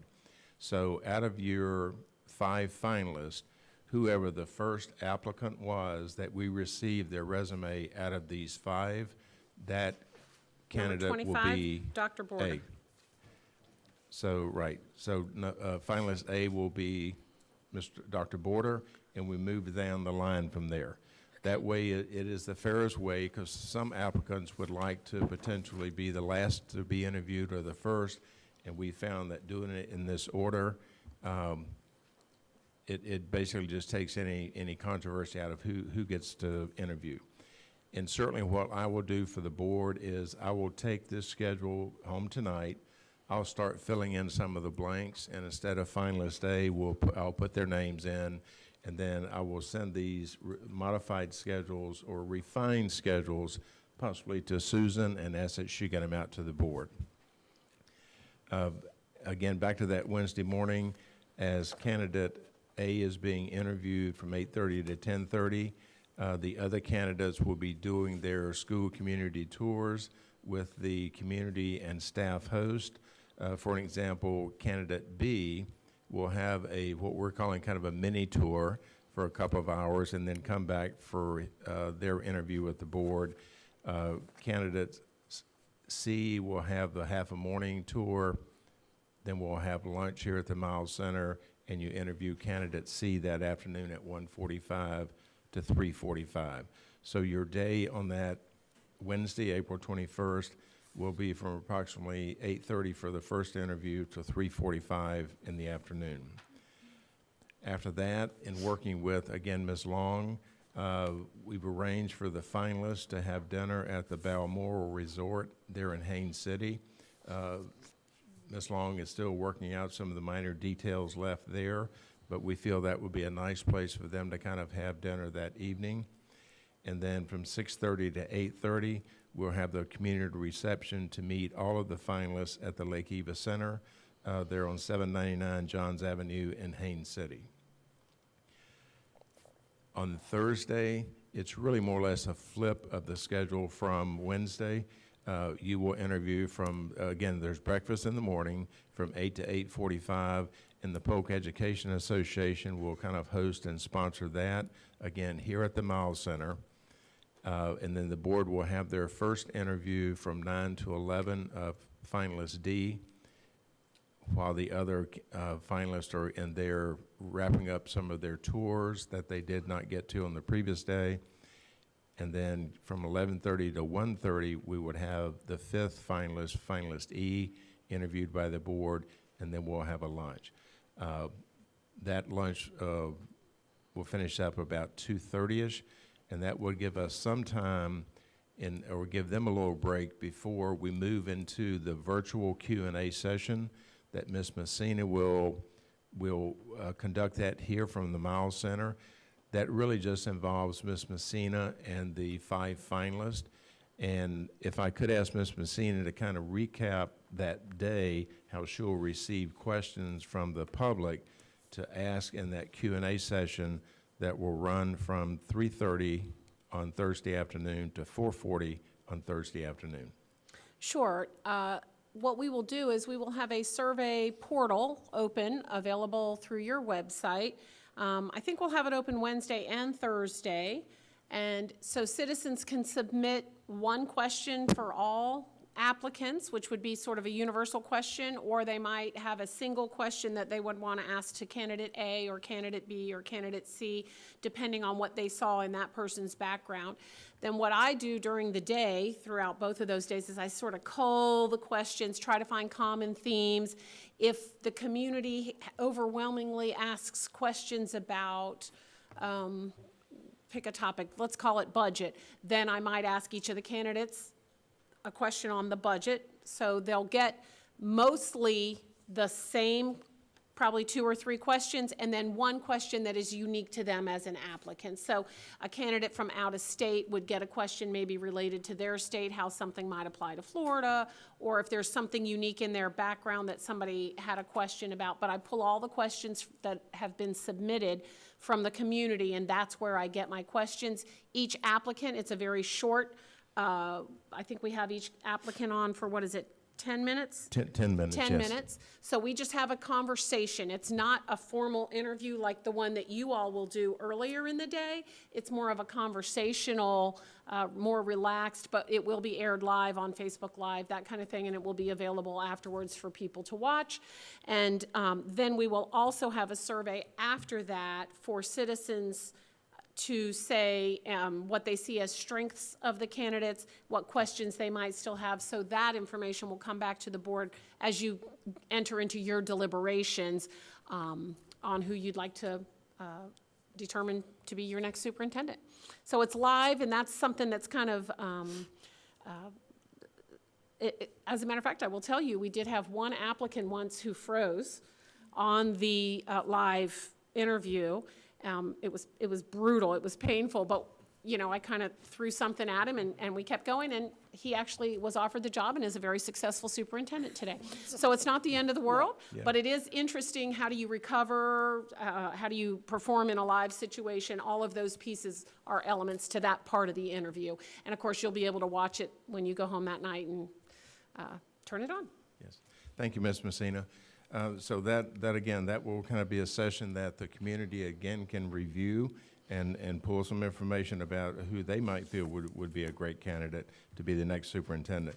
After that session, then the finalists will have dinner here at the Miles Center from 4:40 until 5:20. And in meeting with Ms. Long, I think that Ms. Long has had conversations with each of the board members and kind of preparing for the tours and the community tours and school tours. And there was some indication that the board felt it might be a great idea to have more or less a little mini session just for school board employees to come and meet the finalists and kind of have, you know, put our employees front and center. So I was able to put in about, 50 minutes for a meet and greet session just for school board employees from 4:40 until 5:20. We feel that by that time, a lot of the support staff certainly would be finishing up their day. Middle schools would have time to get to meet some of the candidates, and then we would have a quick break. I'm sorry, that is from 5:30 to 6:30. I'm sorry. 1 hour. I've got the wrong glasses on, and I brought 2 pairs. And then right after that, at 6:30, we'll follow up with the community reception here at the Miles Center from 6:30 until 8:30. And that will wrap up our Thursday. And we felt that after 2 fairly long days, especially with 5 finalists, we felt it would be good to have just the finalists have breakfast at their hotel so they can get up and kind of chill a little bit and then come here for the one-on-one interviews with each of you as board members. We'll meet here, the finalists will arrive here at 8 o'clock at the Miles Center, and then we'll kick off your one-on-one interviews with each of the finalists at 8:30. And that chart reflects some input. I know that Ms. Messina had asked the board members about some of your preferences on this Friday with regard to morning or afternoon. So based on that input, this is the schedule that I put together for that Friday. For an example, And we greatly appreciate those of you who were flexible. yes, it made it work out. So hopefully these schedules can kind of work in. And I'm sorry that there are a couple of board members that might have a 2-hour break, but with 7 board members and 5 finalists, there has to be a couple of breaks in there for someone. So that is our proposed Friday schedule. With regard to those one-on-one interviews, I have spoken to Ms. Joe here at the Miles Center.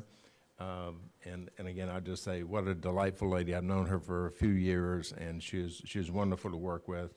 But we're looking at having probably now 5 conference rooms here, and we would ask on your schedule to kind of move from, we'll have the finalist in, say, the Magnolia conference room, and we'll ask board members to move to the finalists instead of having the finalists come to board members, and that will allow us only to have 5 offices, but there'll be kind of the private confidential setting. And we'll wrap up that Friday. For the most part, the candidates will be finishing their interviews at 6, but we did schedule with Ms. Cunningham to have her last interview from 6:15 to 7:15. She's smiling. Okay, good. I'm happy. He was worried about that one. Yes. Oh, no, I'm fine. Okay. No, I'm fine. And for an example, Mr. Wilson, you have your first interview at 11 to 12 on that Friday. If you would prefer to maybe move E to the end, it would work in your schedule. But y'all just, look at your schedules and see. But we do have lunch that Friday hosted by AFSCME. They've been gracious enough to offer to do that, so we feel it'll be a great representation and a time for each of our groups, the administrators, the teachers, and our support staff to really have, 30, 45 minutes to kind of mingle with the finalists. So that will kind of be our schedule for 5 finalists, and I'll start filling in some of the TBAs and the missing information and get that to Susan as soon as I can fill in all the blanks. Any questions on the schedule? All right, we're going to, all right, we'll start at this end and we'll work our way down. Mr. Wilson? So I'm assuming on Wednesday and Thursday, the board members will be involved in that process and asking questions, or no? Yes, as a matter of fact, as soon as we're done with the schedule part, we'll talk about the questioning part for both Wednesday, Thursday, and Friday, because I'm going to provide you with a bank of questions as well as the categories. My question is related to scheduling for that. I'm not, could you maybe talk about how that's going to work as a schedule, not the questions themselves, but just from a scheduling perspective? I mean, I see the candidates, but I'm not sure. All board members, that is the board interview. So Okay. the board will be, it'll be very similar to this So setup. we'll each have a question to ask during that 2-hour period of time? Correct. Okay, very good, Yes, thank sir. you. You'll have a category, a theme of questions. Okay. We'll give you, now that we have 5, I have to work out the timing of the interview itself. It's a 2-hour interview, so each one of you will have maybe, 17 minutes or something for your section, your category, and you'll ask the same questions to each of the applicants as they come in. So on Wednesday, there'll be 3 applicants that the board does the group interview on. On Thursday, there'll be 2, but it'll be the same questions for all of them. We've talked with your video people so that the Wednesday interviews won't be accessible to the Thursday applicants. Yeah, that was my question. Prior to coming in. We have to keep it all fair, so they'll start airing Thursday morning while the other 2 are actually in their interviews. But the full board will be meeting in a very similar structure to this, both Wednesday and Thursday, for the group interviews. I mean, but those are open meetings. Right. I'm not sure how you can keep that out Right. away from, right? I'm concerned. But, I didn't hear the question. I agree. well, they're open meetings because of sunshine law, so there's really no way to keep people from learning what those questions are. Well, they can certainly talk about it if they want, but if you're not airing it publicly, anyone can come in and Right. observe, anyone Right. could come in and report. Right. But the applicants themselves, if you're not airing it yet, if it starts airing on Thursday morning, that's not a violation of sunshine. Right, no. It's not. It could be an unfair advantage, but I guess there's really Unfair no way advantage. around that. Yeah, which is why we're trying to avoid that. But I still think there's no way, how do I say this? Finalist A, B, and C, once they've spoken over and over and over, three candidates, same questions, candidates D and E are going to get privy to that. I know you're not saying it's going to be publicized, but that doesn't mean that people who want those two candidates to go forward may not give them information to help them the next day. I'm concerned about that now that I see the schedule. I don't know. Ms. Fields? I would imagine a lot of the candidates have already gone through interviews similar to this before, and a lot of the questions that we're going to pose will not be questions they have not heard. I don't know how you get around it. In previous searches, it's been the same situation. But the advantage is that you don't air it until the day afterwards. And you could even wait and air it midday. I don't know what the schedule looks like, but I don't see how you get around it. Yes, ma'am. I have a thought, and I don't know if this is possible, but just in trying to be totally fair, this is a huge decision, and any little bit of a competitive advantage in how you present and how you answer a question is going to make a difference on 7 people. Would you be able to only do 1 hour on Wednesday and do an hour's worth of questions to all 5 on Wednesday and an hour's worth of questions to all 5 on Thursday? Instead of 2, 2, 2, 2, 2 and splitting it up. That way, if you're in the group, it's one day with however many questions are going to come up in an hour is what I'm trying to say. Could we do that? I'm looking at the scheduler here to see. The gurus. I'm for that. Somebody else has, Ms. Reynolds? I would be very, because I do want them to have the opportunity to see our district. I think that's a very important Polk County of how big it is footprint-wise. And I worry if they have, that's the benefit of having a schedule like this where they have one day that they don't have to be at Jim Miles Center in the middle of the day. Okay. That I don't know there's any way to schedule 5 where they're not having to drive back from Davenport to Jim Miles in the middle of the day. I worry that they won't get to see the full district. Mr. Vogel, if you could use the mic, Dr. Vogel.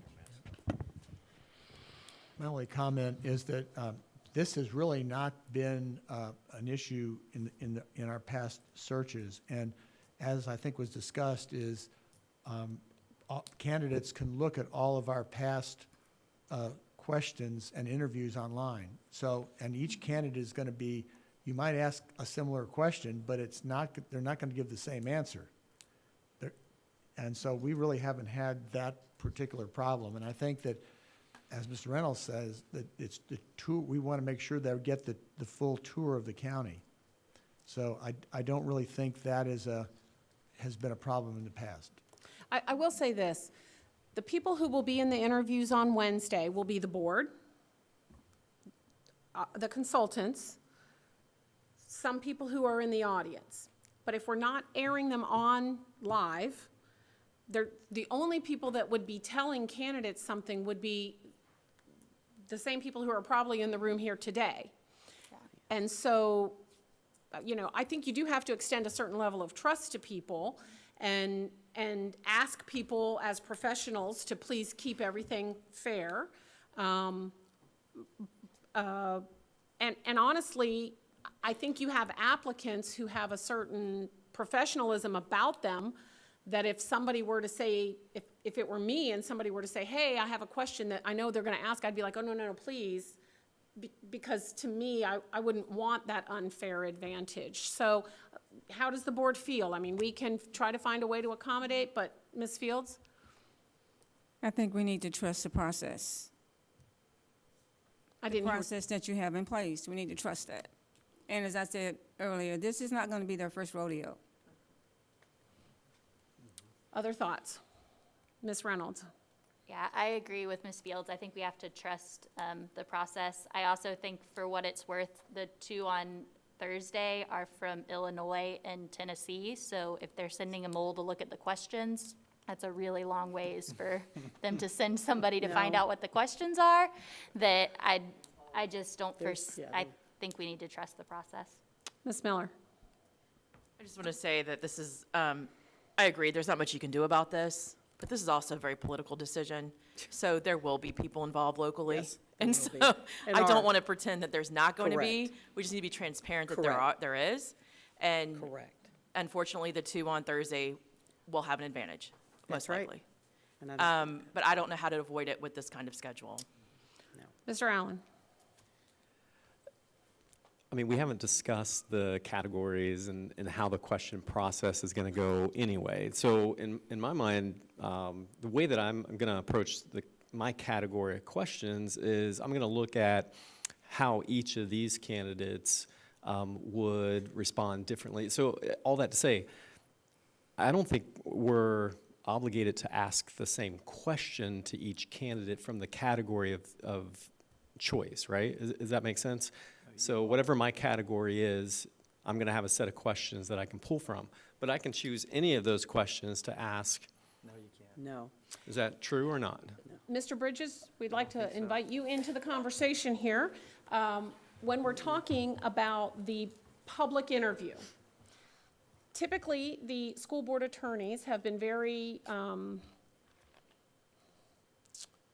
much in agreement that all candidates should be asked the same questions in the public interview so that there is a comparison that the community can make and the board members can make. And then the one-on-one private interviews on Friday is when you have whatever flexibility, you can deep dive into whatever you want. I don't want to speak on behalf of your attorney. That's why I'm inviting him into the conversation.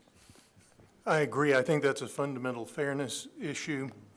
I also think that you'll find that as the best practice in HR shops across the country. When they have a variety of applicants for a position, they'll try to keep the questions similar or identical for each candidate to keep it fair so that everyone is evaluated by the same standard. Yeah, we have to be just really careful that we're comparing like apples and apples, oranges and oranges. Dr. Vogel? I think it's been clarified that that opportunity to ask any questions you'd like is available on Friday. However, when a question is asked, there's no reason why a board member cannot ask a clarifying follow-up question to it. And because, for example, if the question was, what instructional strategies do you recommend to improve the grade of Polk County schools? They're going to be answering it all in different ways because they've done their homework on it. So we really have not ever had an applicant say they had an advantage or disadvantage by when they had their interview. And the other thing we try to do is balance this out, as John said, by not giving anybody an advantage by using that system we use to determine who goes first, second, third, fourth, and fifth. So we really do not feel that's a problem. There's an old joke that used to run in HR circles. And what's the name of the ship that hit the iceberg and sank? How many people died? What were their names?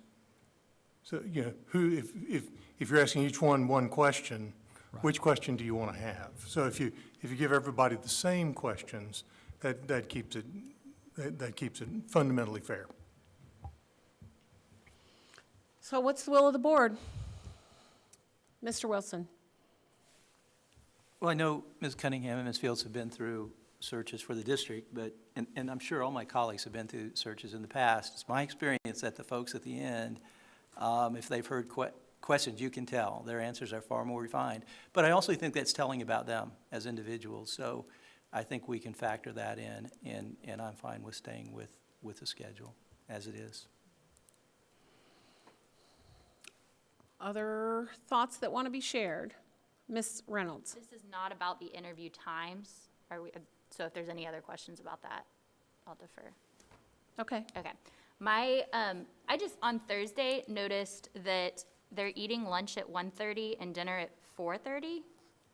That just seems real. I mean, I don't know. That just seems really close together to feed them. And if that's the only way it can work, I guess that's just the way it works. But it just seems odd that we're feeding them 2 hours apart. These are going to be long days, and Yeah. I've been through a few of these with some of our board members. These are going to be very long days, and I think that you'll probably find that time gets lost in the shuffle, and you adjust your schedule to fit the needs of the meetings, not vice versa. It may be, if it's possible to change it, great, but if not, I doubt anybody's going to notice or complain. Okay. And I would add that There will be snacks throughout the day, typically, granola bars, fruit, that sort of thing. And this is not a guarantee, but the candidates typically don't eat much. They really are not wanting to sit down and have a large meal. Ms. Fields, did I see your hand? I just kind of wanted to piggyback on Mr. Bridges. I remember from previous searches, some nights we were here, not here, but at the district office until 9 and 10 o'clock. It got to be that late. So those are long days. And I think that in this situation, most of the candidates would know that they're going to have some long days. But hopefully at the end of the interviews, something positive will come, even for the ones who aren't the lucky person to receive the position. They will have gained something through this experience. Yes, ma'am, and we work very hard for all of the finalists who come for interviews to have a positive experience, to leave, whether they get the position or not, as maybe better equipped to get a different job, or having learned something along the way about working with a board, working with a district. We work very hard at ensuring that they have a positive interaction and experience in whatever community we happen to be working in. But I do, and I certainly am sensitive to the concerns of information sharing, but I also do have to rely on people's professionalism, and we've already spoken with IT to not air the interviews from the day before, so it really would require somebody to physically be in the room and take notes and pass them on with great intentionality. Not saying that wouldn't happen, just saying the same thing could happen if they were all on the same day. Technically, I could meet you in the parking lot and hand you notes if I really felt so inclined. So, are we okay with the schedule the way it is, or is there anyone who feels like we absolutely need to change something?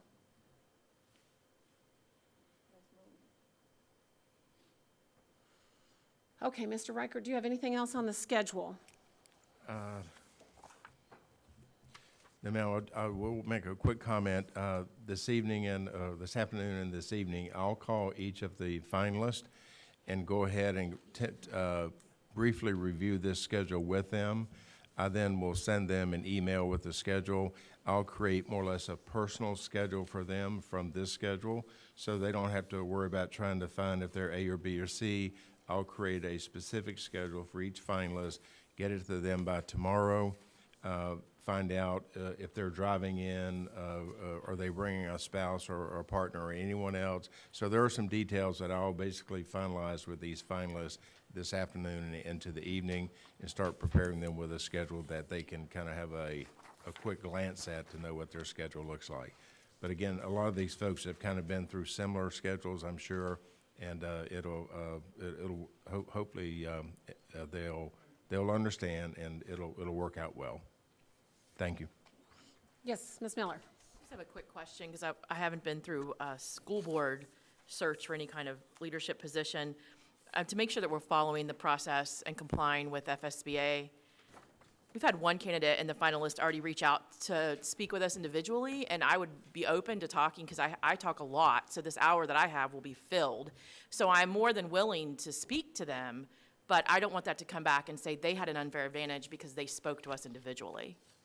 What is the procedure, or what would you prefer as the people facilitating this? Yes, we recommend that you stick with the process and stick within the process. So the schedule that you've been given here, so that all candidates have the same time, the same access, the same availability of board members, because the last thing you want as board members to leave yourself open to some liability of treating someone treating others unfairly by giving somebody else an advantage.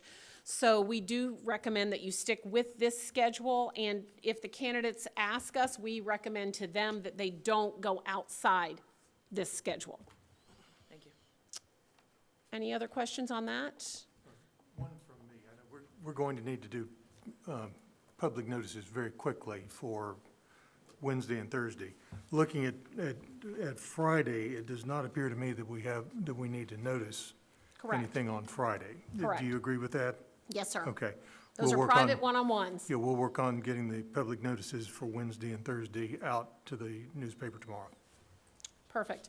So then, what you've just been given by Dr. Vogel is one sheet on questions that should never be asked of applicants, which I probably don't need to share with you, but these are the kinds of things that your HR department and your legal would say, don't do this, don't get us in any. Probably better get a copy of that. Okay, sorry. Thank you. And then the second document that I've given you are some of the things to kind of help you plan as you go through the week, next week, and into your deliberations. What are the things that you should take into consideration? I contacted each of you last week and spoke to you about the questions for the public interview. And I've put together a bank of 100, let me tell you how many, 185 questions from which to choose. So each of you, based on your indicated priority of category of questions, will have a category of questions. We've got Chair Cunningham asking general questions. I've got personal leadership questions from Board Member Reynolds. I've got student accountability with Board Member Allen. I've got instructional leadership with Board Member Fortney, Board Community Relations with Vice Chair Fields, Operations Management with Board Member Miller, and Business Services Finance with Board Member Wilson. So what I'm going to do is reach out to each of you after the meeting tonight and give you the questions that land in your category, so you can kind of pull together those. I ask you to pull 4 because in the 2-hour time frame with 7 board members, it'll be 15, 17 minutes per person. You may not get to more than 4. So if you can kind of tell me, and it doesn't have to be the questions I give you, these are just some suggestions. You can come up with your own questions. But if you could contact me by Monday, what I will prepare for you is a packet so that each of you for candidate A will have the question that your peers are going to be asking with a space for you to take notes. If you want to use it, you don't have to. And then candidate B, you'll have the packet, candidate C, candidate D. So you'll know all the questions that are going to be asked. And you have room to make comments for each of the applicants. So if you can get that back to me by Monday, and then I will also give each of you the full 187 questions, because if, let's say in the category of instructional leadership, Board Member Fortney doesn't ask a question that you want to ask, then on your one-on-ones, you've got a bank of 185 questions to help you prepare for what you'd like to ask in the one-on-ones if you'd like to use it. You're not obligated, but I wanted to give you something to kind of help you and assist you. So I'll give you those after tonight's meeting tonight. Yes, So ma'am. you want that by the close of business or by morning of the 19th? If you get to me by 5 p.m. on Monday. close of Because I business. just need to prepare the materials, print Okay. them, because I'll be driving up here Tuesday to meet with the applicants and greet them at the hotel Tuesday night. So I'll Okay. have to just get it printed, get it in my little bag, and bring it with me. And we'll be emailing those in response to what you send us? You gonna call me on the phone? We're going to call you. Yes, ma'am. If you feel like you need to email me, that's fine, but That's fine, just asking. I just wanted to talk through it in case anybody has Got any questions. Okay. And you're sending that after tonight? Correct. Okay. Yes, ma'am. Because I didn't want to miss an email already. No, you did not get this in an email. Okay. No, ma'am. Recommend phone calls. Yes, sir. Got it, yeah. Okay, I'm just making sure. Yes. Any other questions? We're very excited about next week. I will tell you, your team here will be here Tuesday, Wednesday, Thursday, Friday. We will be the ones that will meet everyone in the hotel. We'll make sure that everyone gets over here by breakfast.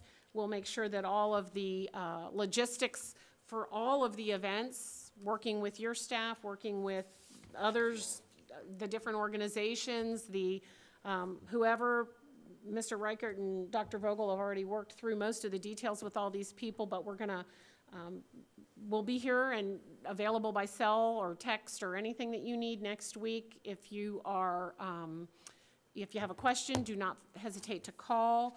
We'll be making some phone calls after this meeting to inform the applicants, inviting them. Mr. Reichert will be working out with them their flight schedules so that we know what time that they're coming in and make sure they're here in time and all of that.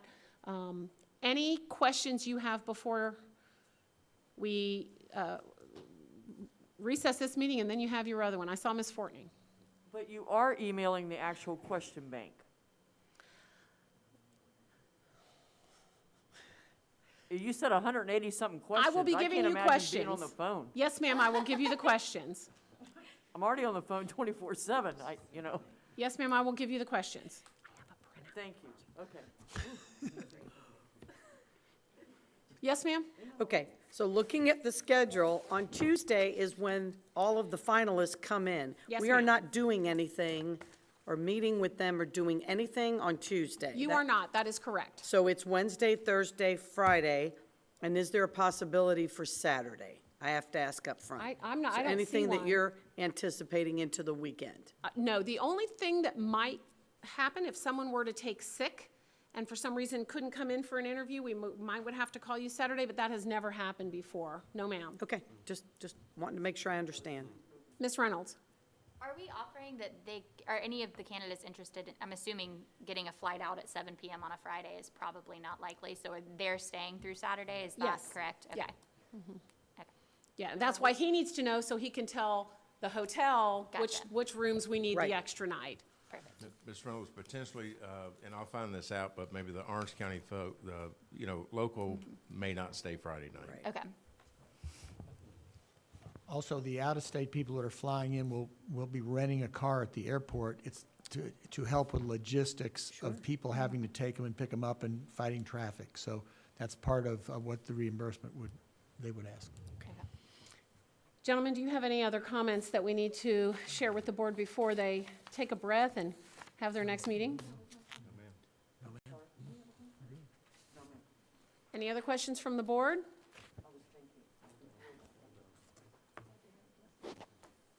Okay, back to you. Madam Chair? Okay. Well, I think that pretty much concludes our finalists search. And before we adjourn, Mr. Wilson, do you have a comment, sir? Yes, Madam Chair, for our next board meeting, I'd like to add an item to the work session agenda, please. Yes, sir. This has to do with policy number 7250.01 and 7250. There seems to be some conflict between those two policies, and I'd like for us to talk about it and maybe clean it up. Can you give me that again, sir? Yes, You said that it- kind of quick, and I was grabbing my notepad. It's policy 7250 7250, and 7250.01. 7250.01. And you would like that added to our Work session agenda, work please. session agenda. Mr. Hill, have you made a note of that for Ms. Byrd? Myself and Ms. Winchester. Okay, perfect, thank you. Yeah, would you like to tell us what it is, what is it? What are Well, those? Yeah, this is the naming of school facilities and commemoratives, and it seems like, I'm not sure exactly what happened, but there's a lot of conflicting verbiage in those two policies, and I think we should look at it. I mean, I have some specific ideas, but my colleagues may have some other ideas as well. Wonderful, thank you very much. Mr. Bridges? Madam Chair, I just wanted to announce quickly, Florida law allows you to meet with your attorney in private session to talk about pending litigation. I have to announce that I need to do that in the public meeting, so I'm doing that.